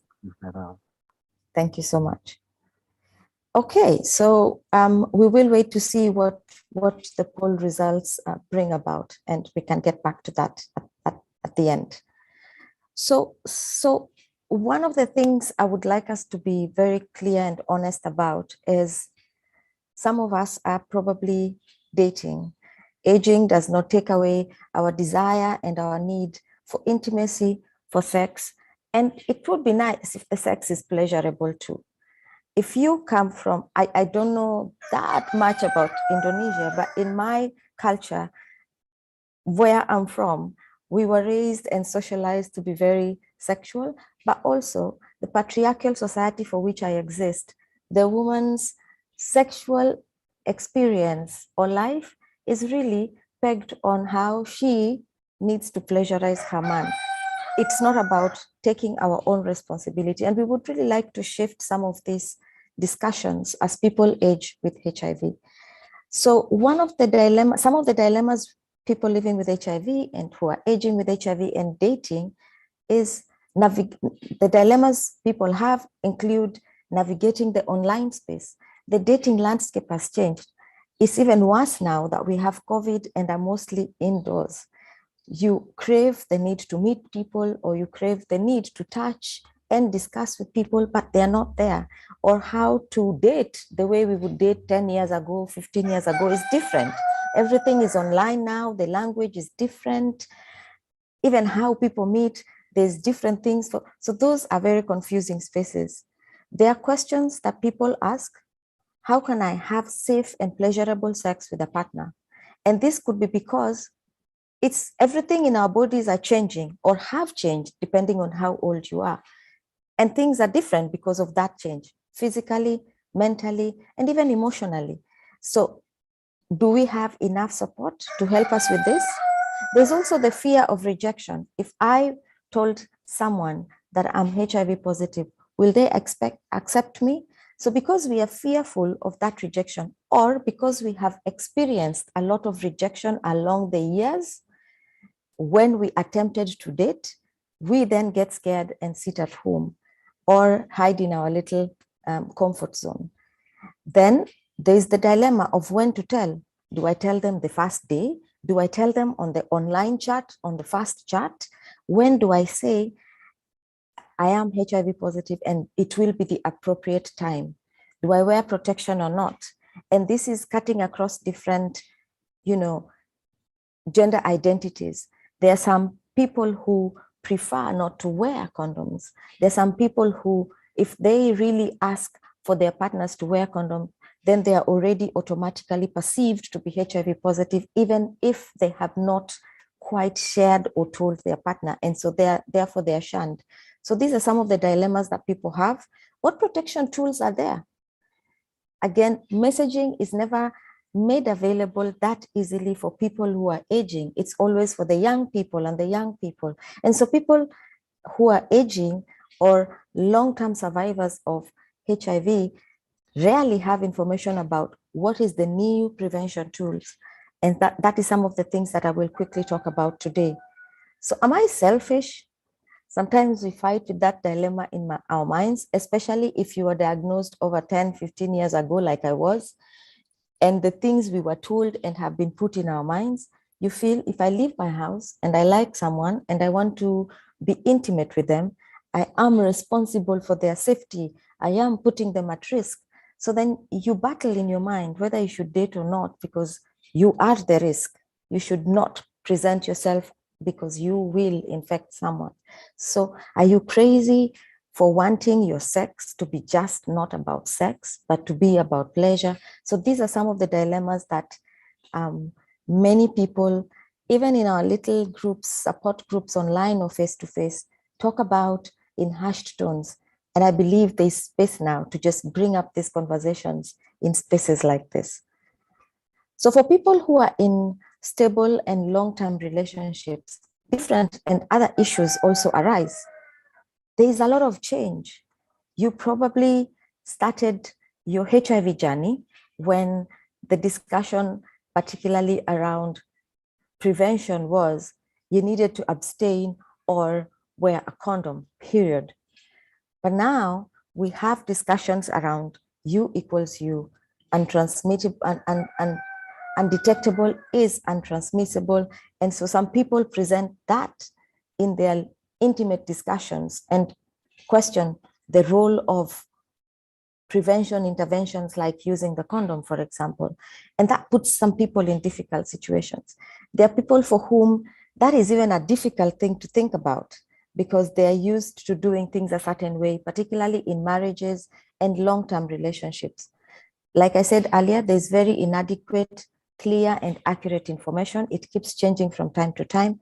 There's challenges with accessing tools, particularly for marginalized population who continue to face risks of arrest or risks of violence and criminalization because of their gender, perceived or actual HIV status, and things like that. But what if? Excuse me. So, the organizers just told me that 46% of the pool has already in. So, do you still need to respond on it? I will do that in the end. If I have some time, we can share the. Sure. Of course. Yes. Go ahead. Yes. All right. So there are situations for which, as you have been in your relationship for long, you have lived with HIV for long, HIV is not the issue anymore. I mean, we are dealing with other issues and other diseases. Someone could be in their marriage or long-term relationship and one partner has cancer. That presents a whole different aspect of your relationship intimately and sexually. The both of you could be managing one non-communicable disease or another. So some of these things then automatically affect your sexual life or your seeking of your sexual life, but not because it's a HIV issue, but because it's just a typically aging issue. So how do we manage that even as we move along in our lives? So what is possible? Thanks to science and policy, we have progressed 40 years into the epidemic in various ways and different magnitudes. It is possible now for people with different status to date publicly and okay, and to have children and to raise those children and to live quality lives without the person who is seronegative being at risk of being infected with HIV. That is good. It is also possible now that if person living with HIV is able to access their ARVs and take them very well, as instructed by the health provider, they will be able to suppress the virus to the point that it is undetectable. And when they're in that level or state, then they will not transmit the virus to a sexual partner. So U equals U. And this opens up a lot of opportunities to change and shift the narrative of HIV that will be able to reduce the stigma about HIV for people living with HIV in our generation and the generations to come. Sex, pleasure is possible because there are sex, pleasure, and prevention tools that exist at this point. We have PrEP that people can access if they are at risk of getting HIV, and they will be able to take a pill. And this is available even for pregnant women and breastfeeding women, and it will protect them from getting the virus. It also helps to reassure people who want to date that they don't have to sit and just wait to find a person who is HIV positive like them, that they could venture out, have a conversation with a sexual partner that they like, even if they're seropositive, their status is negative, and they can have a healthy partnership. For women, there is an additional layer of protection because the pivirine ring that was approved for use by WHO last year, so, yes, is another opportunity that women can use to prevent HIV. It's a vaginal ring that you can put inside of you, and it will be able to produce slowly over time and treatment that will protect you from getting HIV infections. There are blogs like mine, communities like mine that are existing across the world right now that are basically available to build the confidence and articulate needs for people living with HIV, to negotiate for safer sex, and to help people speak about these difficult conversations and seek the kind of sexual and intimate lives that they want. So I talked about the difficulties in telling and sharing your status. Unfortunately, depending on your country, some of this may be required. I wanted to say also, it frees you to be intimate if that's what you're seeking. Intimacy is heightened by honesty. So you may want to tell your sexual partner and share your status when and however you feel comfortable. Consider the laws and the requirements of the land where you are. In some countries, it is illegal to initiate any sexual relationship with someone without having to share your status and seeking their consent. In other countries, there is no law against that, but then you feel your personal responsibility is to share. I would like to urge that whichever way you want to go about this, please do it from a point that it gives you strength and doesn't weaken you. You're not walking into this conversation to beg for attention, to beg to be seen. I speak about this as a woman who has had to walk into those conversations. Sometimes you're crying, sometimes you're like, oh, it took 10 months for a man to see me, so I'm going to just try and make them see I'm not the risk, please love me as I am. No, please make sure that as you share and tell your status, it is done from a point of strength. You know the facts, you know the prevention tools that exist, you know the possibilities, and you have data if you want to share that for them to read and understand that shows that the risk of transmission is greatly reduced when you're on treatment. You can also seek the support of your health provider or your support group or any groups that exist online even to help you with this process. You're not alone, and your experience is most likely someone else's experience. I would like to end by sharing this picture I got yesterday from a group of very sex-positive women from the UK, and let you know that the desire for intimacy is timeless, and the interest for sex does not end with age. We all want to be available to meet someone, and especially as we are aging, we want to be having a friend to interact with, to chat with, to talk with, and nothing is wrong about that. But we need to go forth and accept that this is a very normal aspect of our lives, and then there's nothing wrong with it. But as we seek it, can we do it in a way that is healthy for us and healthy for the people that we interact with? For those in long-term relationships, I won't be the expert in this, but you know better than I do. Your unions have gone through different levels of transition, and this is also just one of them. So how do you live better, healthy lives in this transition and enjoy your sexual lives as you should? I want to end there, and thank you very much.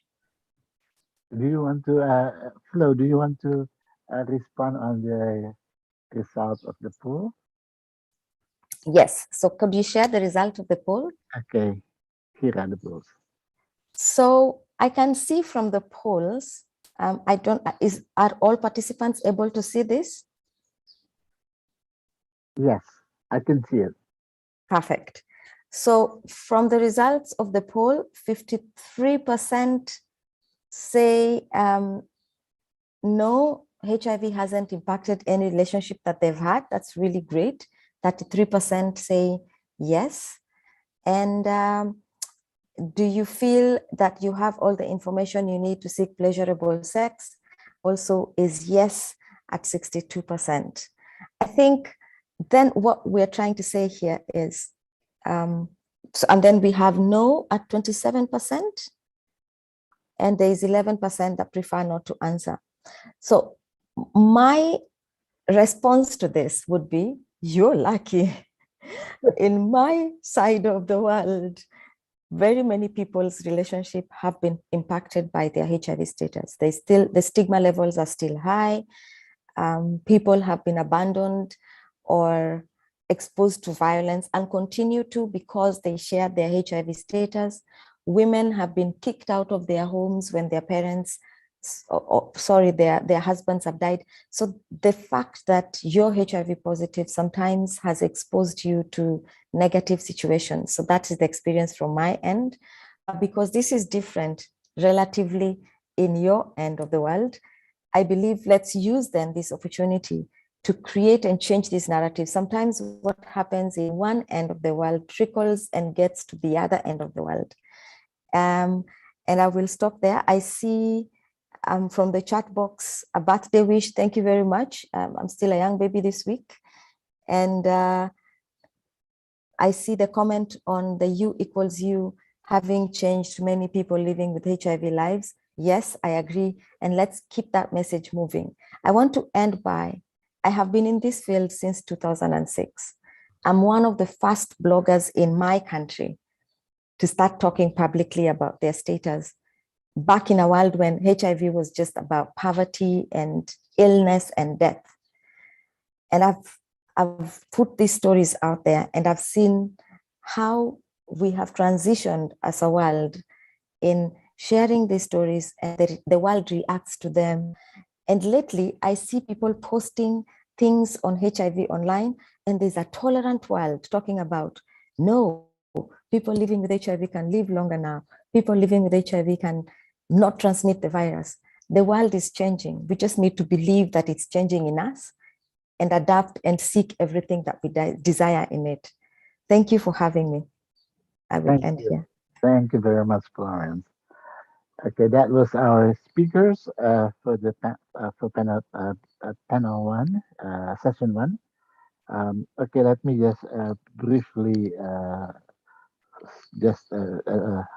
summarize what we have been listening to our speakers. Okay, so in terms of HIV, people living with HIVs and aging healthy. The very first issue is about health biologically and medically.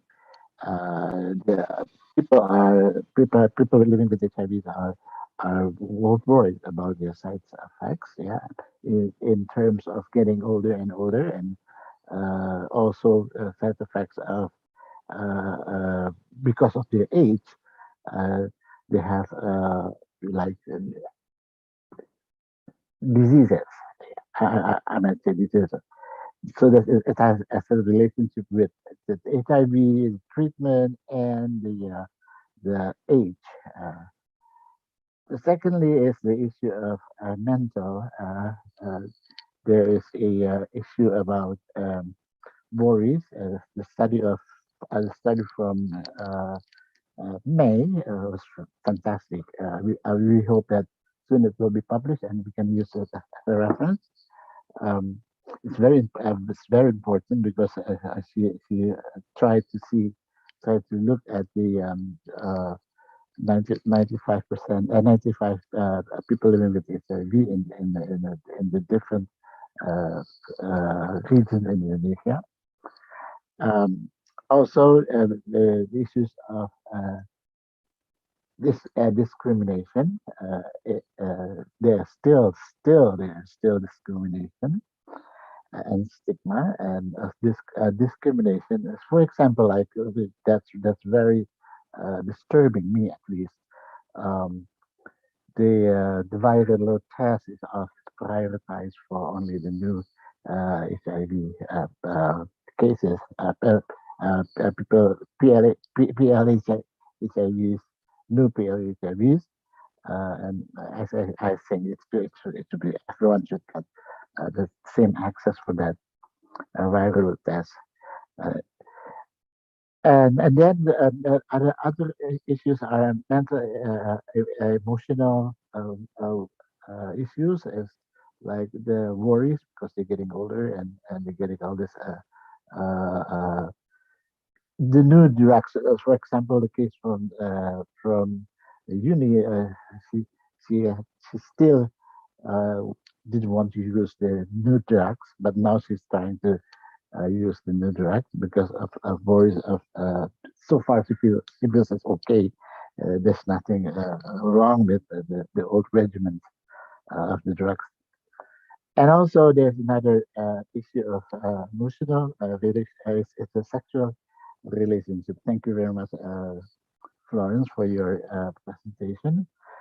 It's very, very interesting that no matter how old you are, you still have a good sexual health and intimacy.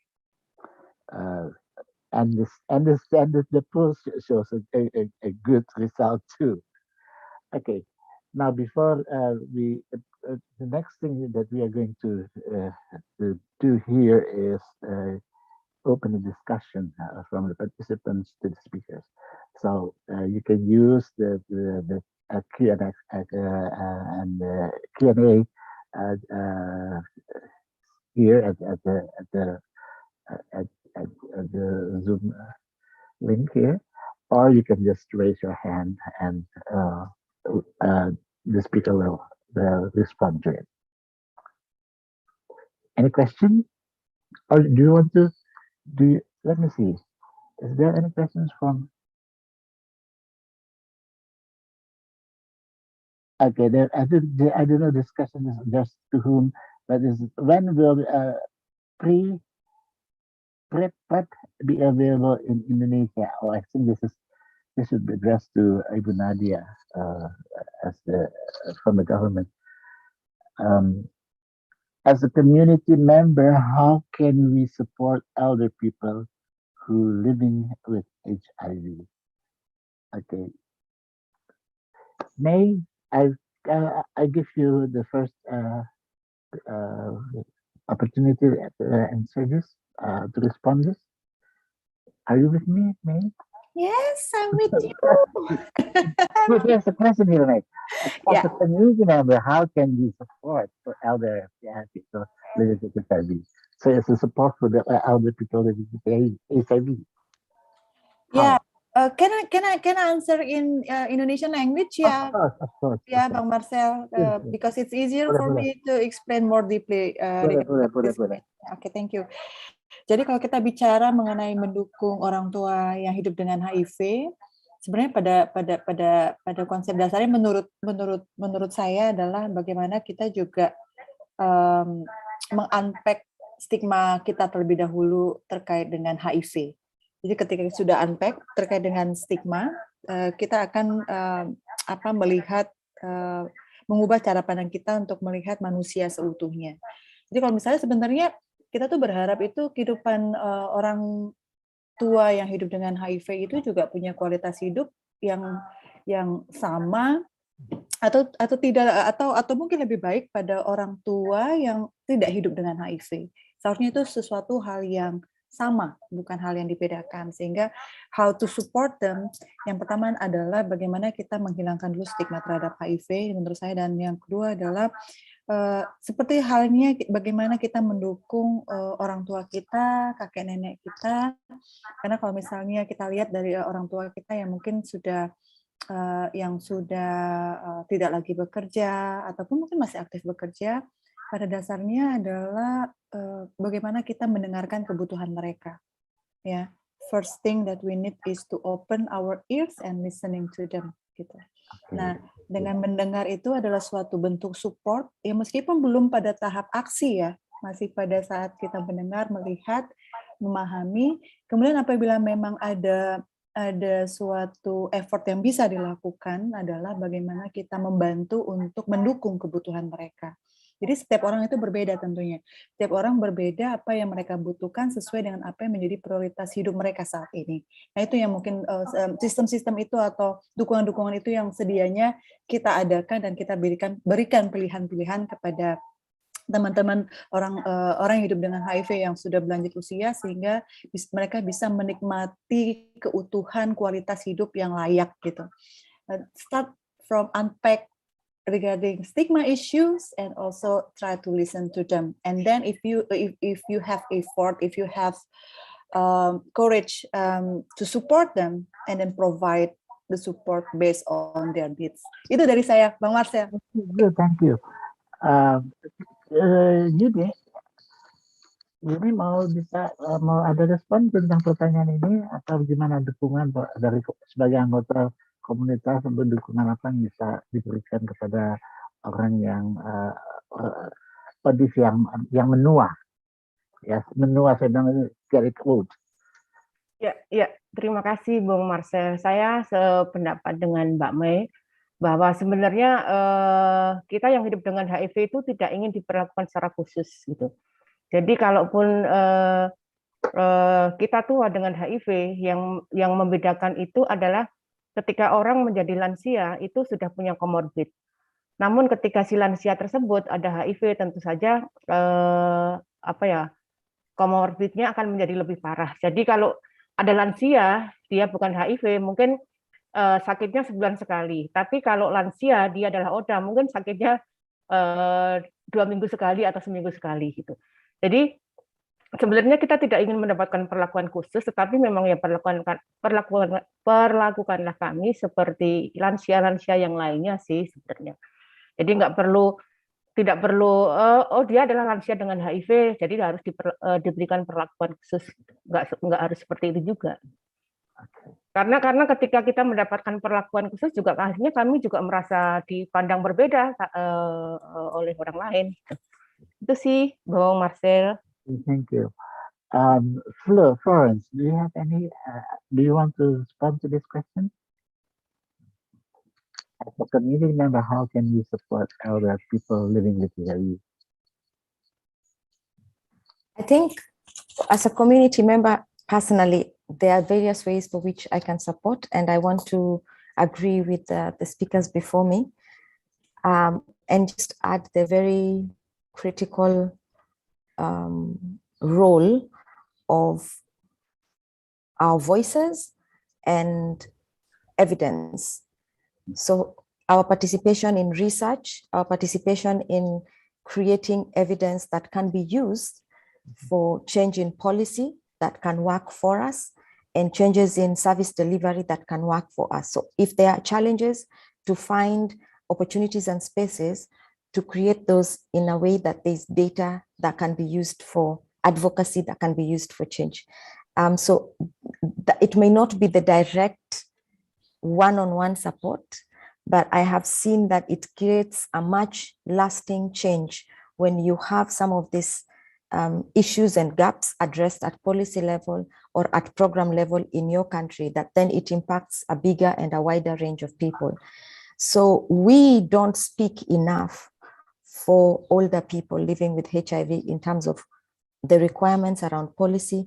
And even in many countries, when people do, let's say, the AIDS surveys, rarely are people over the age. In fact, even in my own country, only the last survey, we included people aged 55 and above, women and below. People are locked out as if at some point when you get to that age, you do not require HIV services, or your opinion doesn't matter in terms of how it will shift and change. But there are specific issues. And I like that the UNAIDS strategy the global AIDS strategy that has just been developed right now speaks about addressing HIV along the lifespan of a person, so that we are not talking about until age 50, that we are able to address issues until someone is at whatever age that they are meant to live the whole of their lives. So that would be an additional to what everyone else has said. Okay, thank you. That's interesting. Okay, there is another question here. Okay, this is it Indonesian. You can check the translation. Apakah ada perbedaan yang perlu diperhatikan ketika audis menjadi semakin berumur berdasarkan gendernya? So basically, is there any difference between those who are getting older, PLHIVs getting older, the difference between male and female? Gender, by gender. May, do you want to respond on this? I know that you're working on these issues about women. Kalau secara klinis, kan kita bicaranya mungkin dari aspek biologis ya. Oh, iya. Kalau aspek biologis, saya tidak bisa mengatakan iya karena saya nggak punya data yang atau belum membaca data yang kuat. Tapi secara kasat mata kita bisa mengatakan tentu pasti ada perbedaan gitu. Tentu ada perbedaan karena kan secara biologis juga berbeda ya. Kalau kita bicara dari jenis kelamin ya, dari kebutuhan biologis ya. Terutama pada usia yang lebih tua, tadi juga dari paparan Ibu Nadia secara klinis juga mungkin ada kerentanan untuk perempuan terkait dengan isu-isu apa tadi ya, komorbiditas, kemudian juga reproductive health, kemudian juga terkait dengan bone density, itu juga salah satu hal yang saya dengarkan. Tapi sebenarnya kalau secara tema atau tematik komponennya mungkin tidak ada berbeda dengan teman-teman yang bergender laki-laki ataupun transgender gitu. Tetapi mungkin secara substansinya itu mungkin akan ada perbedaan. Jadi saya nggak bisa bicara banyak, Bang Marcel, karena saya cukup berhati-hati kalau misalnya menyampaikan sesuatu apakah ada perbedaan atau tidak. Kalau saya jawab iya, saya harus kasih tahu faktanya apa, datanya apa gitu. Tetapi kalau misalnya secara awam saja ya tentu akan ada kebutuhan yang berbeda, ya, kebutuhan yang berbeda. Tapi bukan berarti menghilangkan kesempatan atau menghilangkan isu hak yang sama gitu. Nah, ini yang harus kadang-kadang kita pahami ketika kita bicara perbedaan, ya ada perbedaan, tapi bukan berarti pembedaan terhadap akses dan hak mereka untuk memenuhi kebutuhannya itu. Mungkin saya stop dulu di situ, Bapak Moderator. Over to you, Bang Marcel. Thank you. It's very interesting. For sure, women and biologically they are different, yeah, especially in the reproductive organs. Okay, let's hear from Yuni. Yuni, do you have any? Ada komentar tentang perbedaan gender untuk yang makin tua, laki-laki dan perempuan? Ya, kalau perbedaan memang perlu dilakukan penelitian ya, karena kan setiap orang itu punya apa ya, kesehatan yang berbeda-beda, mental yang berbeda-beda, terus kemudian seksual yang berbeda-beda. Nah, kalau kita jawab kan tentu saja harus ada bukti yang mengukur. Jadi memang penelitian-penelitian terkait dengan aging ini juga perlu ditingkatkan. Kalau usulan saya sih perlu ada penelitian tentang aging ini terkait dengan klinis, seksual, dan mental ya. Pasti kan nanti akan bisa kita lihat kalau dari sisi mental perbedaannya di mana, sisi seksual perbedaannya di mana, kalau dari klinisnya perbedaannya di mana. Okay.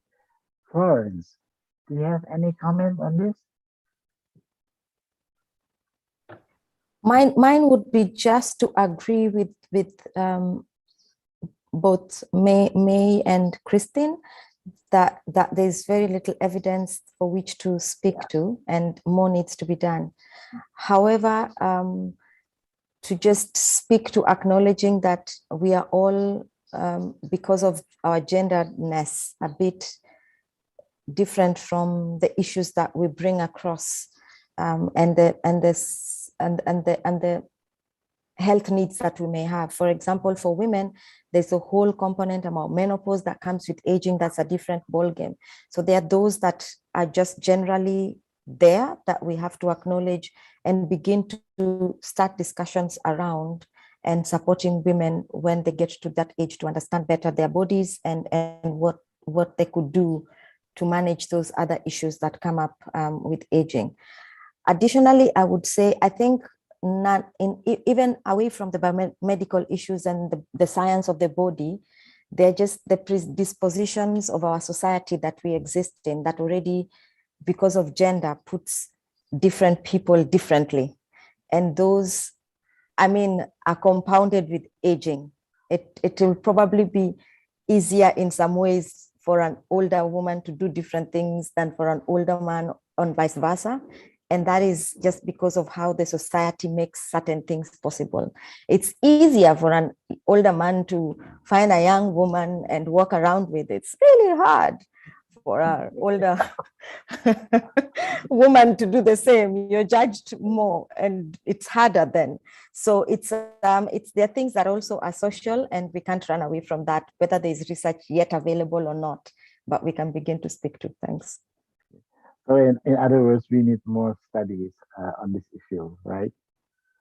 So you can make sure that there's a difference and where the difference are. The next question is, this is for Florence. Apakah terapi ARV mempengaruhi pencapaian orgasme? For your information, saya 15 tahun terapi ARV. So there's a question from people at WHO on ARV, 15 years. Ask, is there any impact on the orgasm? To reach orgasm? Well, this is where I will defer to the fact that there is no scientific proof that I am aware of. There isn't any proof that that has actually happened or is happening, and would be an interesting study choice, I might say. Okay. In other words, keep taking the ARVs. Don't stop the ARVs, because you equal you. You equal you. Okay. Any more comment? May, do you want to respond on this? Ya, sama dengan yang disampaikan Flo, tidak ada scientific evidence. Ya. Tetapi saya itu Bang Marcel dari tahun 2004, jadi udah berapa tahun tuh konsumsi ARV. Jadi rasanya tidak ada masalah ya untuk kehidupan seksual saya. Anak dua lagi ya? Iya, udah beranak pula gitu kan. Tapi mungkin kita memang harus gini. Saya merasa bahwa isu aging with HIV itu we have a gap knowledge and we have to conduct a lot of research gitu ya. Terkait dengan isu-isu tadi, including tadi dampak ARV jangka panjang, terkait dengan kehidupan seksual, kemudian tadi juga yang mengenai perbedaan menua dengan HIV berbasis gendernya. Jadi saya rasa di diskusi kita nanti yang 2-3 hari ke depan, kita mungkin sudah bisa mengidentifikasi isu-isu prioritas apa yang bisa kita kumpulkan, apa bisa kita cari datanya, kita cari informasinya, sehingga nanti setelah kita punya semua informasi itu, kita bisa mengembangkan strategi-strategi untuk memenuhi kebutuhan teman-teman yang nanti menua dengan HIV atau yang sudah tua dan hidup dengan HIV gitu. Jadi tapi jawaban dari pertanyaan itu buat diri saya nggak ada apa. Kalau Yuni ada comment Yuni? Ada komentar ini tentang ini? Saya nggak bisa komen karena saya nggak punya pasangan. Oh, okay. I'm sorry. Okay. Alright. Ya, jadi ini memang perlu banyak pertanyaannya bagus, tetapi memang jawabannya tidak semudah itu karena kita masih the question is very good, but it's not an easy answer. We have to do more research and studies to make sure that this is that we can answer the question. There's another question here. There's a comment here at the chat room. Here is Okay, earlier there was a statement. I also stated that discrimination is especially with viral load for those who are older. This is in the Philippines, right? Older. Is it the Philippines or is it in Indonesia? I forget. That they will also in Indonesia. They will provide for the new HIV PL HIVs priority for them first. And now that's in London is the same. Everyone can get the viral test. Then there is also another comment here is that there is a person is getting old, senior, but it's not still about to stay healthy and not vulnerable to any sickness and disease. Okay, let me check the time. We still have about 20 21 minutes for discussion. Is there any question or any issues that we want to discuss among us here? We still have 20 minutes here. I think, yeah, because according to the schedule is 12 o'clock that we should be finished at 12 o'clock. If there's any more, if there is no more question to be discussed here, maybe I would like to hear last statement, closing statement from each of the speakers. Starting from you, May, first.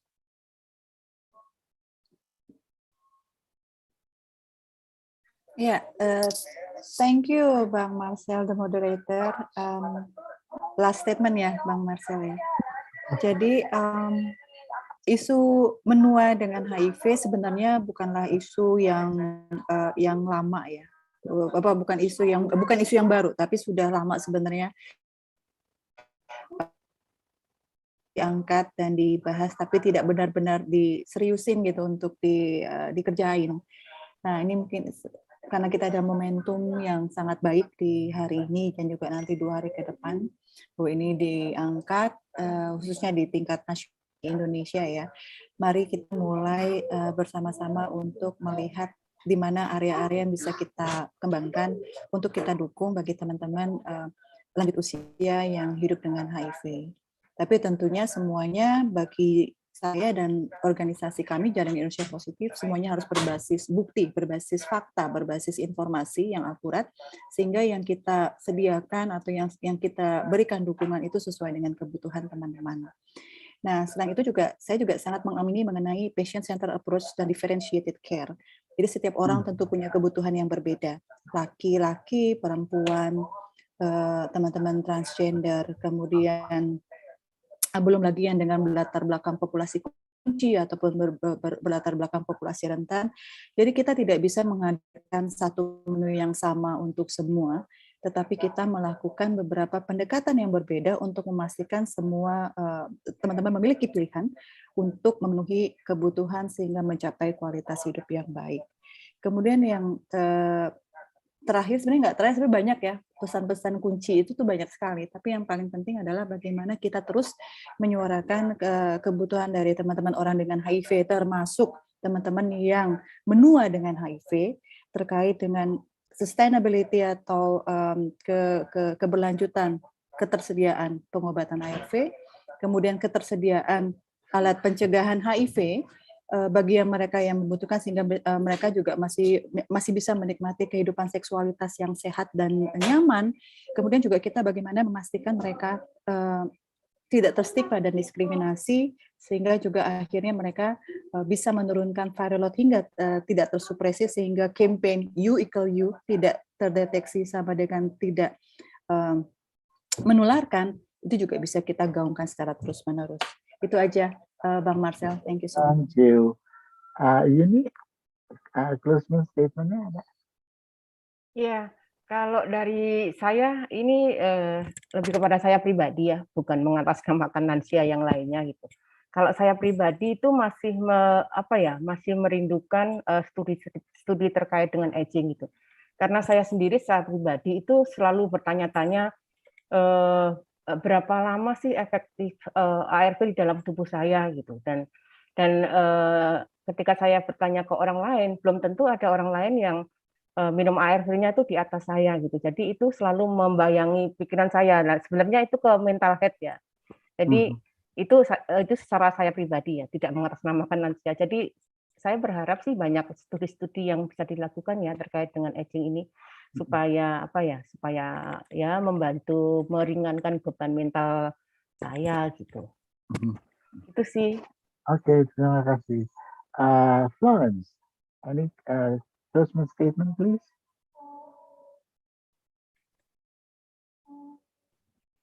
Mine would be just to reiterate what everyone has said. There's definitely glaring gaps in research, in services that are directly personalized to people aging with HIV. The irony of this is we are all aging, so it is our role to make this conversation find a place within all the work that we are doing. And whenever we have an opportunity to do that, we must do that. It's the responsible thing to do for the people that are there now, but also for ourselves, because as we are taking our treatment, the idea is that we will live longer and we will need these services. And it would be such a shame that when we get there, the services are not there, but we had the opportunity now to set the stage and to set the pace for these services for us as well, and the communities and the friends we have. So I want to just close by urging that we know there are gaps. They didn't start being gaps today, but we have to be responsible within the little space we have to keep reminding people that there's need to focus on the aging aspects, because we have treatment that gives us the opportunity to live longer. So we will require that the service delivery mechanism is created to enable that to be as easy as possible for people living with HIV. Thank you very much. Thank you. Terima kasih. Thank you very much for all the speakers. You are very great, including Noel, who's unable to attend this virtual meeting. Okay. Thank you very much. It is really, really true that we need more studies. So this is exactly the right place for the University Excellence research of Atmajaya to focus on, to pay attention to these issues, and this symposium is very helpful for us, and we already heard that there are some issues that we need that needs attention. Okay, thank you very much, and I'll give back to the host. Terima kasih semuanya. Thank you, Mr. Lucas and all the speakers. So, Excellencies, distinguished guests, participants, we are now entering the poster session.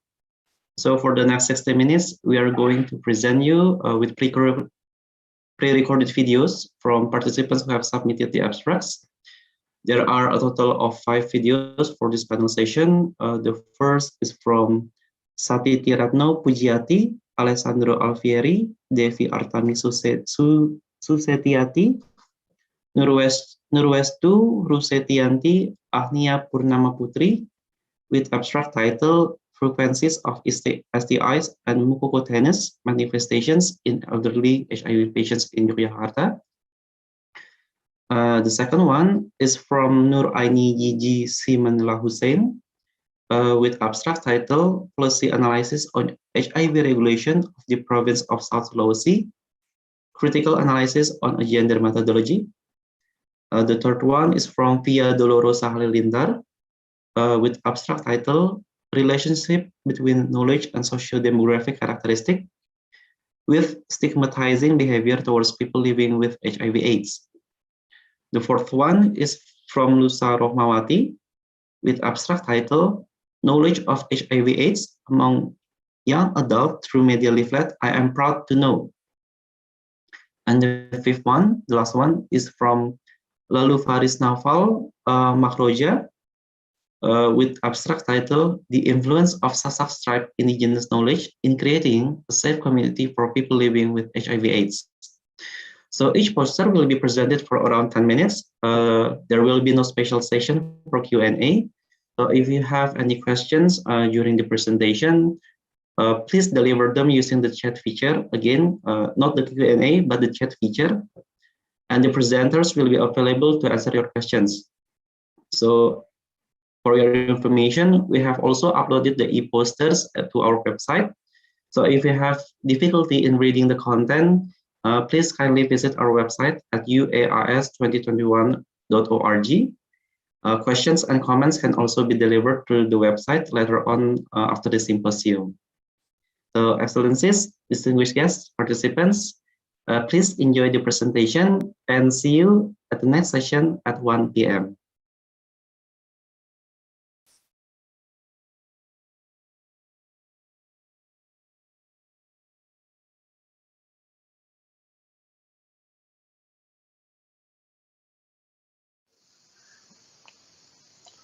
Good morning, everyone. Thank you for giving me the opportunity to present my poster with title Frequencies of STIs and Mukukutanyu's Manifestation in Elderly HIV Patient in Yogyakarta. Let me introduce myself. My name is Dr. Alessandro Alfieri. I am a resident doctor at Department Dermatology and Venereology, Faculty of Medicine, Public Health and Nursing, University of Gadjah Mada, Yogyakarta, Indonesia. First, let me start by giving you some background information about this poster. There is an increasing number of the elderly population infected with HIV in the world. This is caused by the longer life expectancy of people with HIV and AIDS taking antiretroviral therapy. It is estimated that the percentage of people living with HIV and AIDS aged 50 years and over has increased by more than 17% over the last decade. The risk factors for HIV in the elderly population are the same as in other age population, and the main source of transmission is unprotected sex, either vaginal or anal. The presence of these risk factors also increases the incidence of sexually transmitted infection in the elderly population. In addition to STIs, HIV infection is also associated with mucocutaneous manifestation. This is important because more than 90% of patients has at least one symptom in their lifetimes. There are very few studies that discuss mucocutaneous manifestation in the elderly population with HIV. This study aims to examine the frequency of STIs and mucocutaneous manifestation in elderly HIV patients. This study was conducted retrospectively using secondary data. Demographic data of the subjects were taken from medical records at the STI outpatient clinic Dr. Sajito General Hospital, Yogyakarta from September 2017 until August 2021. Demographic data were age, gender identity, risk factors for HIV and STI, time since HIV diagnosis, ARV regimens, STI manifestation, and mucocutaneous manifestation. And the classification of the elderly is based on the regulation of the Minister of Health of the Republic of Indonesia number 25 of 2016 concerning the National Action Plan for Elderly Health in 2016 until 2019, which divides into pre-elderly age 45 to 59 years old, elderly age 60 to 69 years old, advanced high-risk age more than 70 years old. Based on our finding, during 4 years, there were 123 HIV-positive elderly patients who visited the STI clinics, consisting of 92 men, 30 women, and 1 transgender. The mean age in the study was 52.70 years old and was dominated by the pre-elderly groups. As many as 80.5% of patients were taking antiretroviral in the form of tenofovir, lamivudine, and efavirenz. And the mean length of time diagnosed with HIV in the subject for the study was median of 33 months. The highest risk factor for HIV in this study were men who have sex with other men, followed by bisexuals and clients of sex workers. The most common manifestation of STI were condyloma acuminata and latent syphilis. On the other hand, for mucocutaneous manifestation, xerotic skin and pruritic papular eruption were the most common clinical symptoms. In conclusion, let me sum up my main points. This study shows that the pre-elderly groups and male sex group are at risk for HIV infection and STIs due to deviant sexual behavior that usually occurs in younger population. The frequency of STI is around 15.5%, which transmission can occur either using or not using a condom. Mucocutaneous manifestation occur in 24.39% cases. Preventive intervention is needed in the form of safe sexual behavior in preventing HIV infection and STIs in the elderly patient. Thank you for your attention.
Hello everybody, my name is Gigi from Jipa Makassar, South Sulawesi in East Indonesia. In the name of my organizations, I want to say thanks to this opportunity, and I'm so glad to have you here in International HIV Symposium with rare theme. Because healthy aging with HIV is relatively being neglected in discussions of Indonesian human development. I want to present my posters with a little brief review. The title is Policy Analysis on the HIV regulations of the province of South Sulawesi.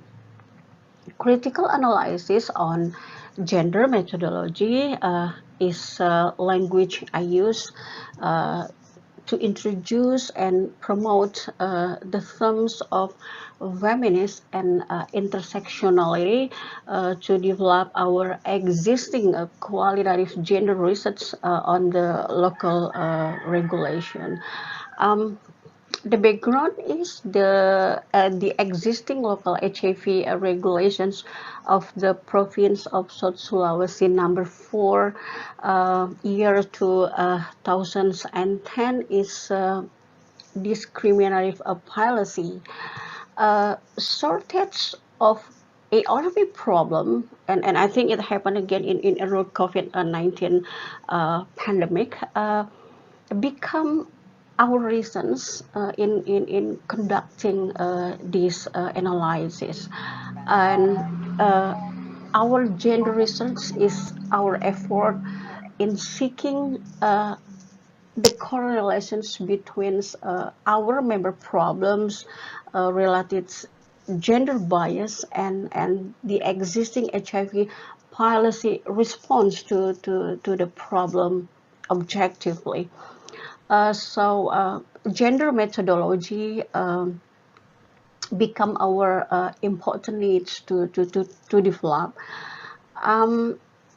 This is a pilot participatory research on HIV policy at South Sulawesi, and I do believe in Indonesia. This is a qualitative methodology, and the local HIV regulations document is become our research object. Feminist speech-based participant experiences are in Indonesia well known as tutur lisan pengalaman perempuan become a method to explore dynamic problem and gender spectrum on HIV issues. This was the first time which feminist and technique is introduced and applied in policy analysis on HIV, especially in local regulations. And feminists become our framework and guide to explain multiple discrimination faces women and LGBT that meet the article of the policy, the document. Variety techniques followed by expert explanation when needed, including 8 related research bias gender formulation questions were accepted during the research to collect primary data. We conducted 3 days with greater involvement participants, including our boundaries partners and 2 WEMA states gender center institution. in a 3 full days research, we focus on discriminatory article and suggested revision. And the result is we have critical analysis that identified as discriminative articles.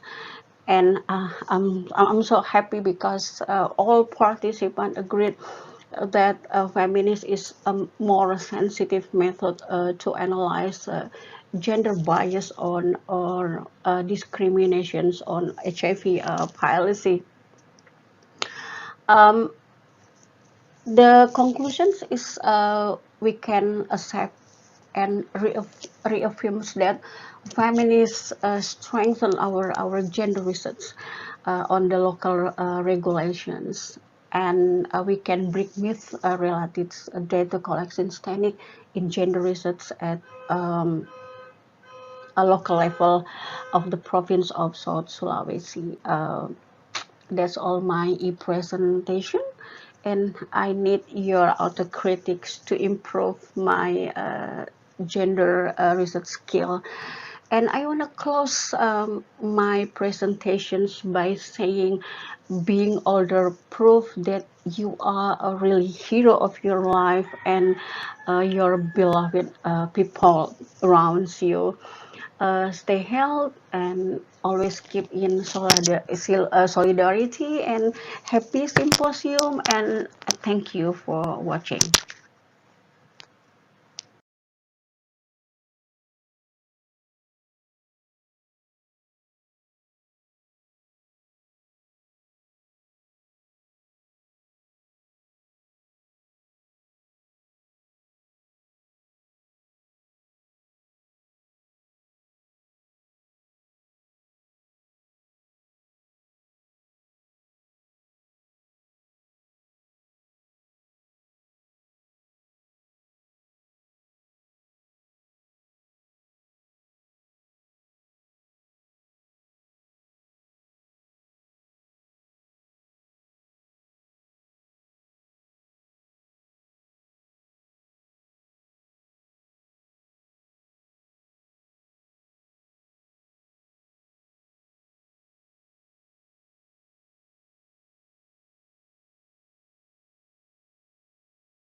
Hello, my name is Riako Rosa Halilintar. I'm from the Department of Pharmacology and Pharmacy, School of Medicine and Health Science at Yogyakarta University of Indonesia.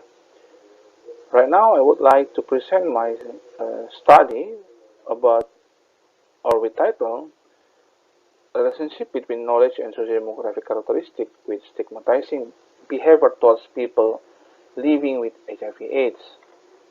So the background of the study, HIV/AIDS is still a significant health problem globally. Indonesia is a country with the largest population of HIV/AIDS in Southeast Asia and the highest prevalence in Asia for total.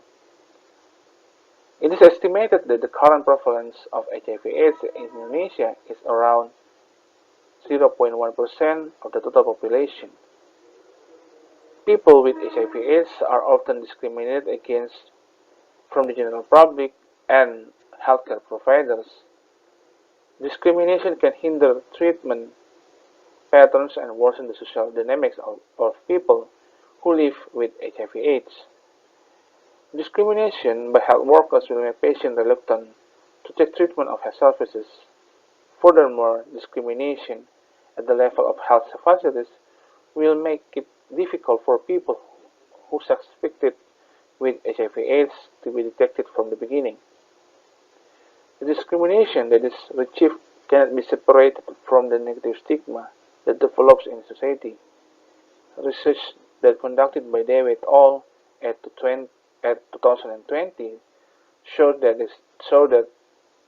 stigmatization and discrimination can be seen physically, socially, verbally, and can even carry out by the certain institution, including health institution. Misleading and inaccurate knowledge about this disease will increase the bad stigma towards the sufferer. The study will try to find a relationship or correlation between knowledge and social demographic characteristics of the respondents of people in society, in general with the stigmatization of people living with HIV/AIDS. The methodology of study is using quantitative study by conducting further advanced analysis of the 2017 Indonesian Demography and Health Survey, or IDHS data. IDHS data is one of population social surveys regularly held by Central Statistics Agency, or BPS, National Family Board or BKKBN, and the Ministry of Health since 1987 to 2017. So it has been carried for about 6 times since it was carried out from the beginning. The outcome variables that used in the study is stigma that given by the respondent, while echo factors or independent variables are the level of knowledge and socio-demographic characteristics of the respondents in the form of age, classification of residence, employment status, marital status, internet access, cell phone ownership, economic status, wealth index, and education level. The inclusion criteria is respondent with age 15 to 49 years old, and respondents who answer questions related to stigma against people with HIV/AIDS. While the exclusion criteria were the respondents with missing or incomplete data. The stigma possessed by the respondents is determined from the answer, namely, will the respondents buy vegetables from the vendors who has HIV? And the other question is a child with HIV allowed to go to school with children who do not have HIV? If the respondents answer no from one of the question, they will be considered as people who have negative stigma. Meanwhile, to determine the level of knowledge, there are 4 questions from the questionnaire that use to assess the level of knowledge of the respondents. If they correctly answer at least 3 questions, the respondents will be considered to have a high level of knowledge. On the contrary, if the people only answer two questions correctly or less, he will be grouped as having low knowledge. Descriptive analysis in the study is using to determine the distribution of respondents' characteristic and the proportion of the people who have negative stigma compared to people who have not negative stigma or unnegative stigma. Like a logistic regression model, as we can see, is used to see the relationship between the level of knowledge and social demographic characteristic of the respondents with stigmatization of or to people living with HIV or AIDS. The result is more respondents have negative stigma, or about 54.12%, or about 6,818 respondents from the 12,599 eligible respondents. The proportion is almost similar to study that conducted in India at 2017 by Kumar et al. That shows that 45.5% people have negative stigma, but still higher than a similar study conducted in China shows that 43.3% have negative stigma. Logistic regression show that knowledge has a significant relationship with the stigma by using the inverse odds ratio, or 1 per OR. It can be seen that highly knowledgeable respondents have lower chance of having negative stigma. The other socio-demographic characteristic factors, that is education level, cell phone ownership, and economic level, also have significant effect on negative stigmatization of people with HIV/AIDS. Respondents with higher education will have probability or less likely have a negative stigma towards people with HIV/AIDS. Meanwhile, owning a cell phone lead to decrease in the chance of the negative stigma. And if we see the wealth index of economic level, we can see that decrease of stigma, negative stigma, is connected to increases of economic status. By see the result of the study, we can see that negative stigma to people with HIV/AIDS is still relatively high in Indonesia. This may be because general public knowledge about HIV/AIDS is still relatively low. And we can see that relationship between a socioeconomic status and stigmatization can occur because better economic condition of respondent may be correlated with higher education level and greater ability to exchange information. By see the result of study, we can see that the intervention should be done by provide more intense information and cheaper access to information about HIV/AIDS. I think that's all about my presentation. I wish that you understand and you enjoy the presentation. Thank you for your attention.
Bismillahirrahmanirrahim. Good morning. Thank you for coming to my presentation. I am very happy to be able to participate in this symposium. Before starting this presentation, allow me to introduce myself. My name is Lusa Rohmawati from the Diploma 3 Midwifery Study Program, Yogyakarta Health Sciences College. This presentation will discuss the result of our research, knowledge of HIV/AIDS among young adults through media leaflet. I am proud to know.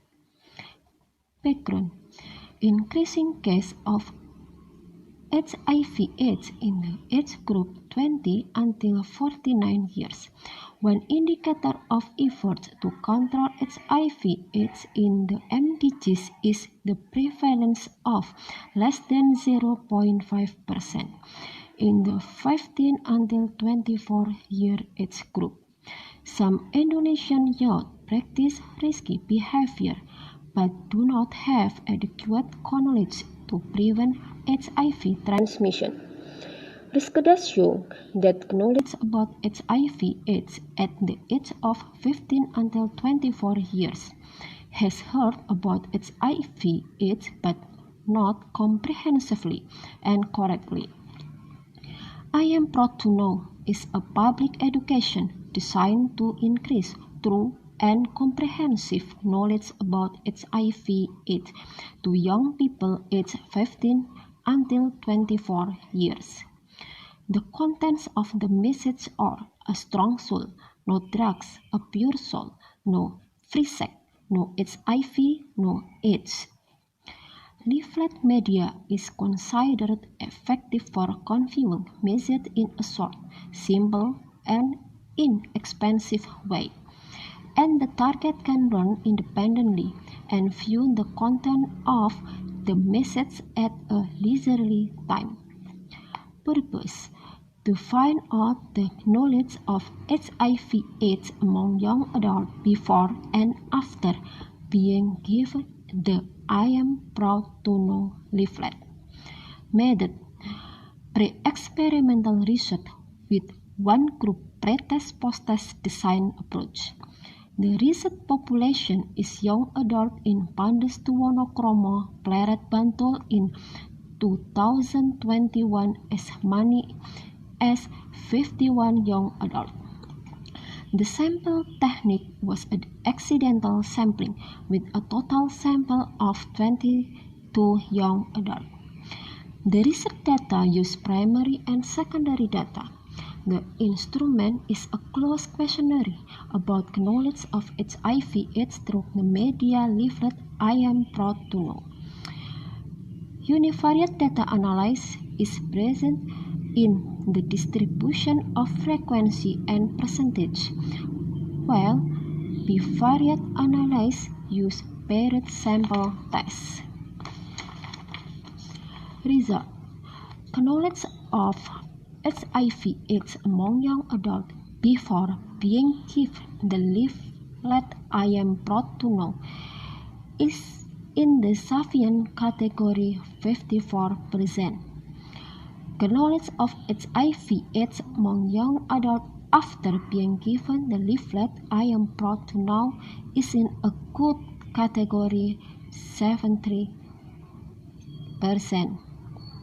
The statistical test result of the pair sample test of knowledge before and after being given the I am proud to know leaflet is 0.001, which is lower than 0.05. Conclusion: there is an influence knowledge of HIV/AIDS among young adults through media leaflet I am proud to know. Thank you so much for your attention.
Immoral, heinous, and sinful are often used to describe people living with HIV/AIDS in Indonesia.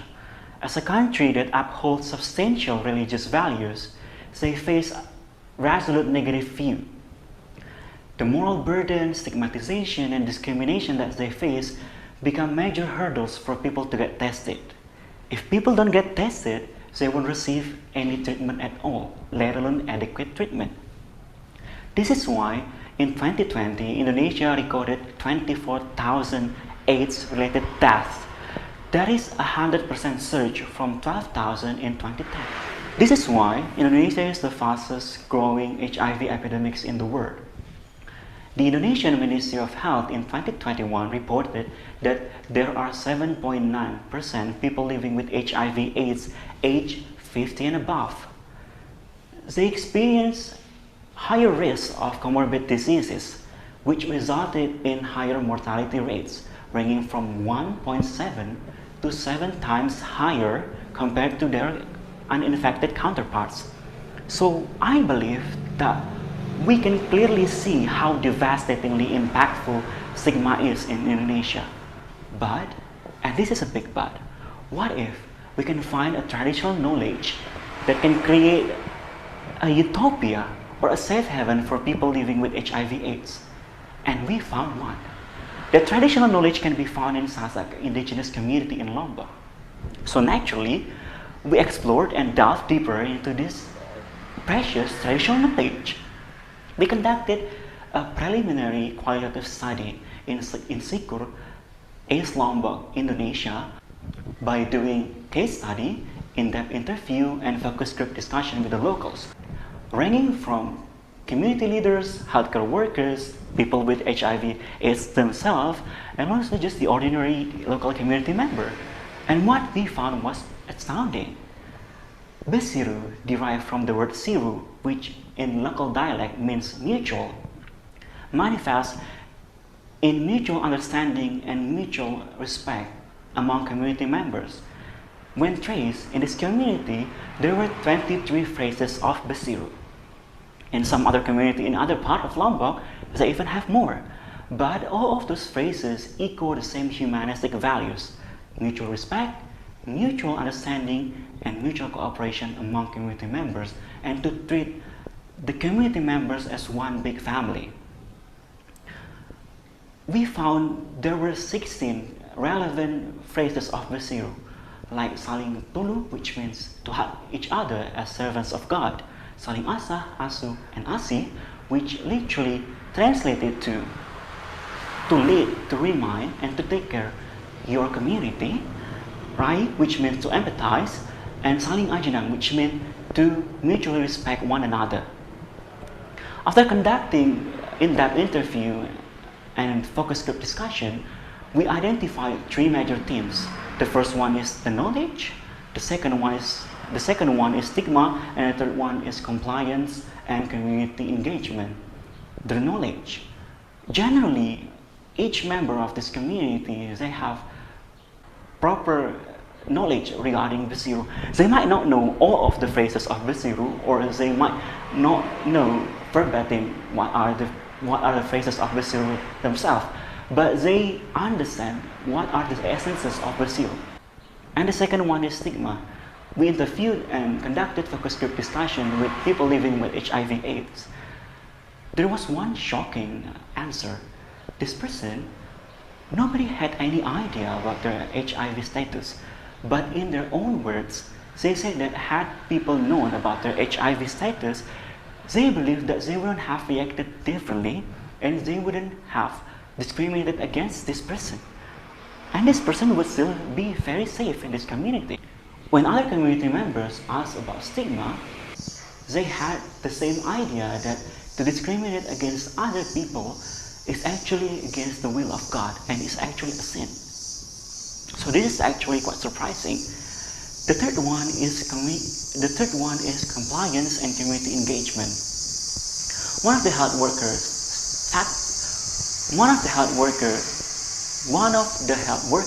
told us that they have seen higher compliance and higher adherence to treatment from patients in this community compared to other patients from other communities. And they saw the community leaders were very engaging in the VCT program, and the community members were very enthusiastic when it comes to HIV education outreach programs. In conclusion, we believe that the phrases of Besiru are deeply ingrained in the community, creating a cultural harmony among the community members. And this community is essentially a safe haven for people living with HIV/AIDS. We hope that the local stakeholders would consider to integrate the values of Besiru into their HIV/AIDS strategy and action plans. Lastly, we believe that oftentimes the solutions to our problems lie at the community level within the community themselves.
Thank you to all the presenters who have prepared the poster and video wonderfully.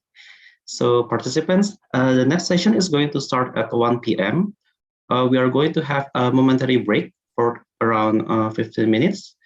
You can use this opportunity to go to the toilet or grab your meals or drinks, but please be sure to come back at 1 p.m. Jakarta time. See you at 1 p.m. for the next session. Thank you.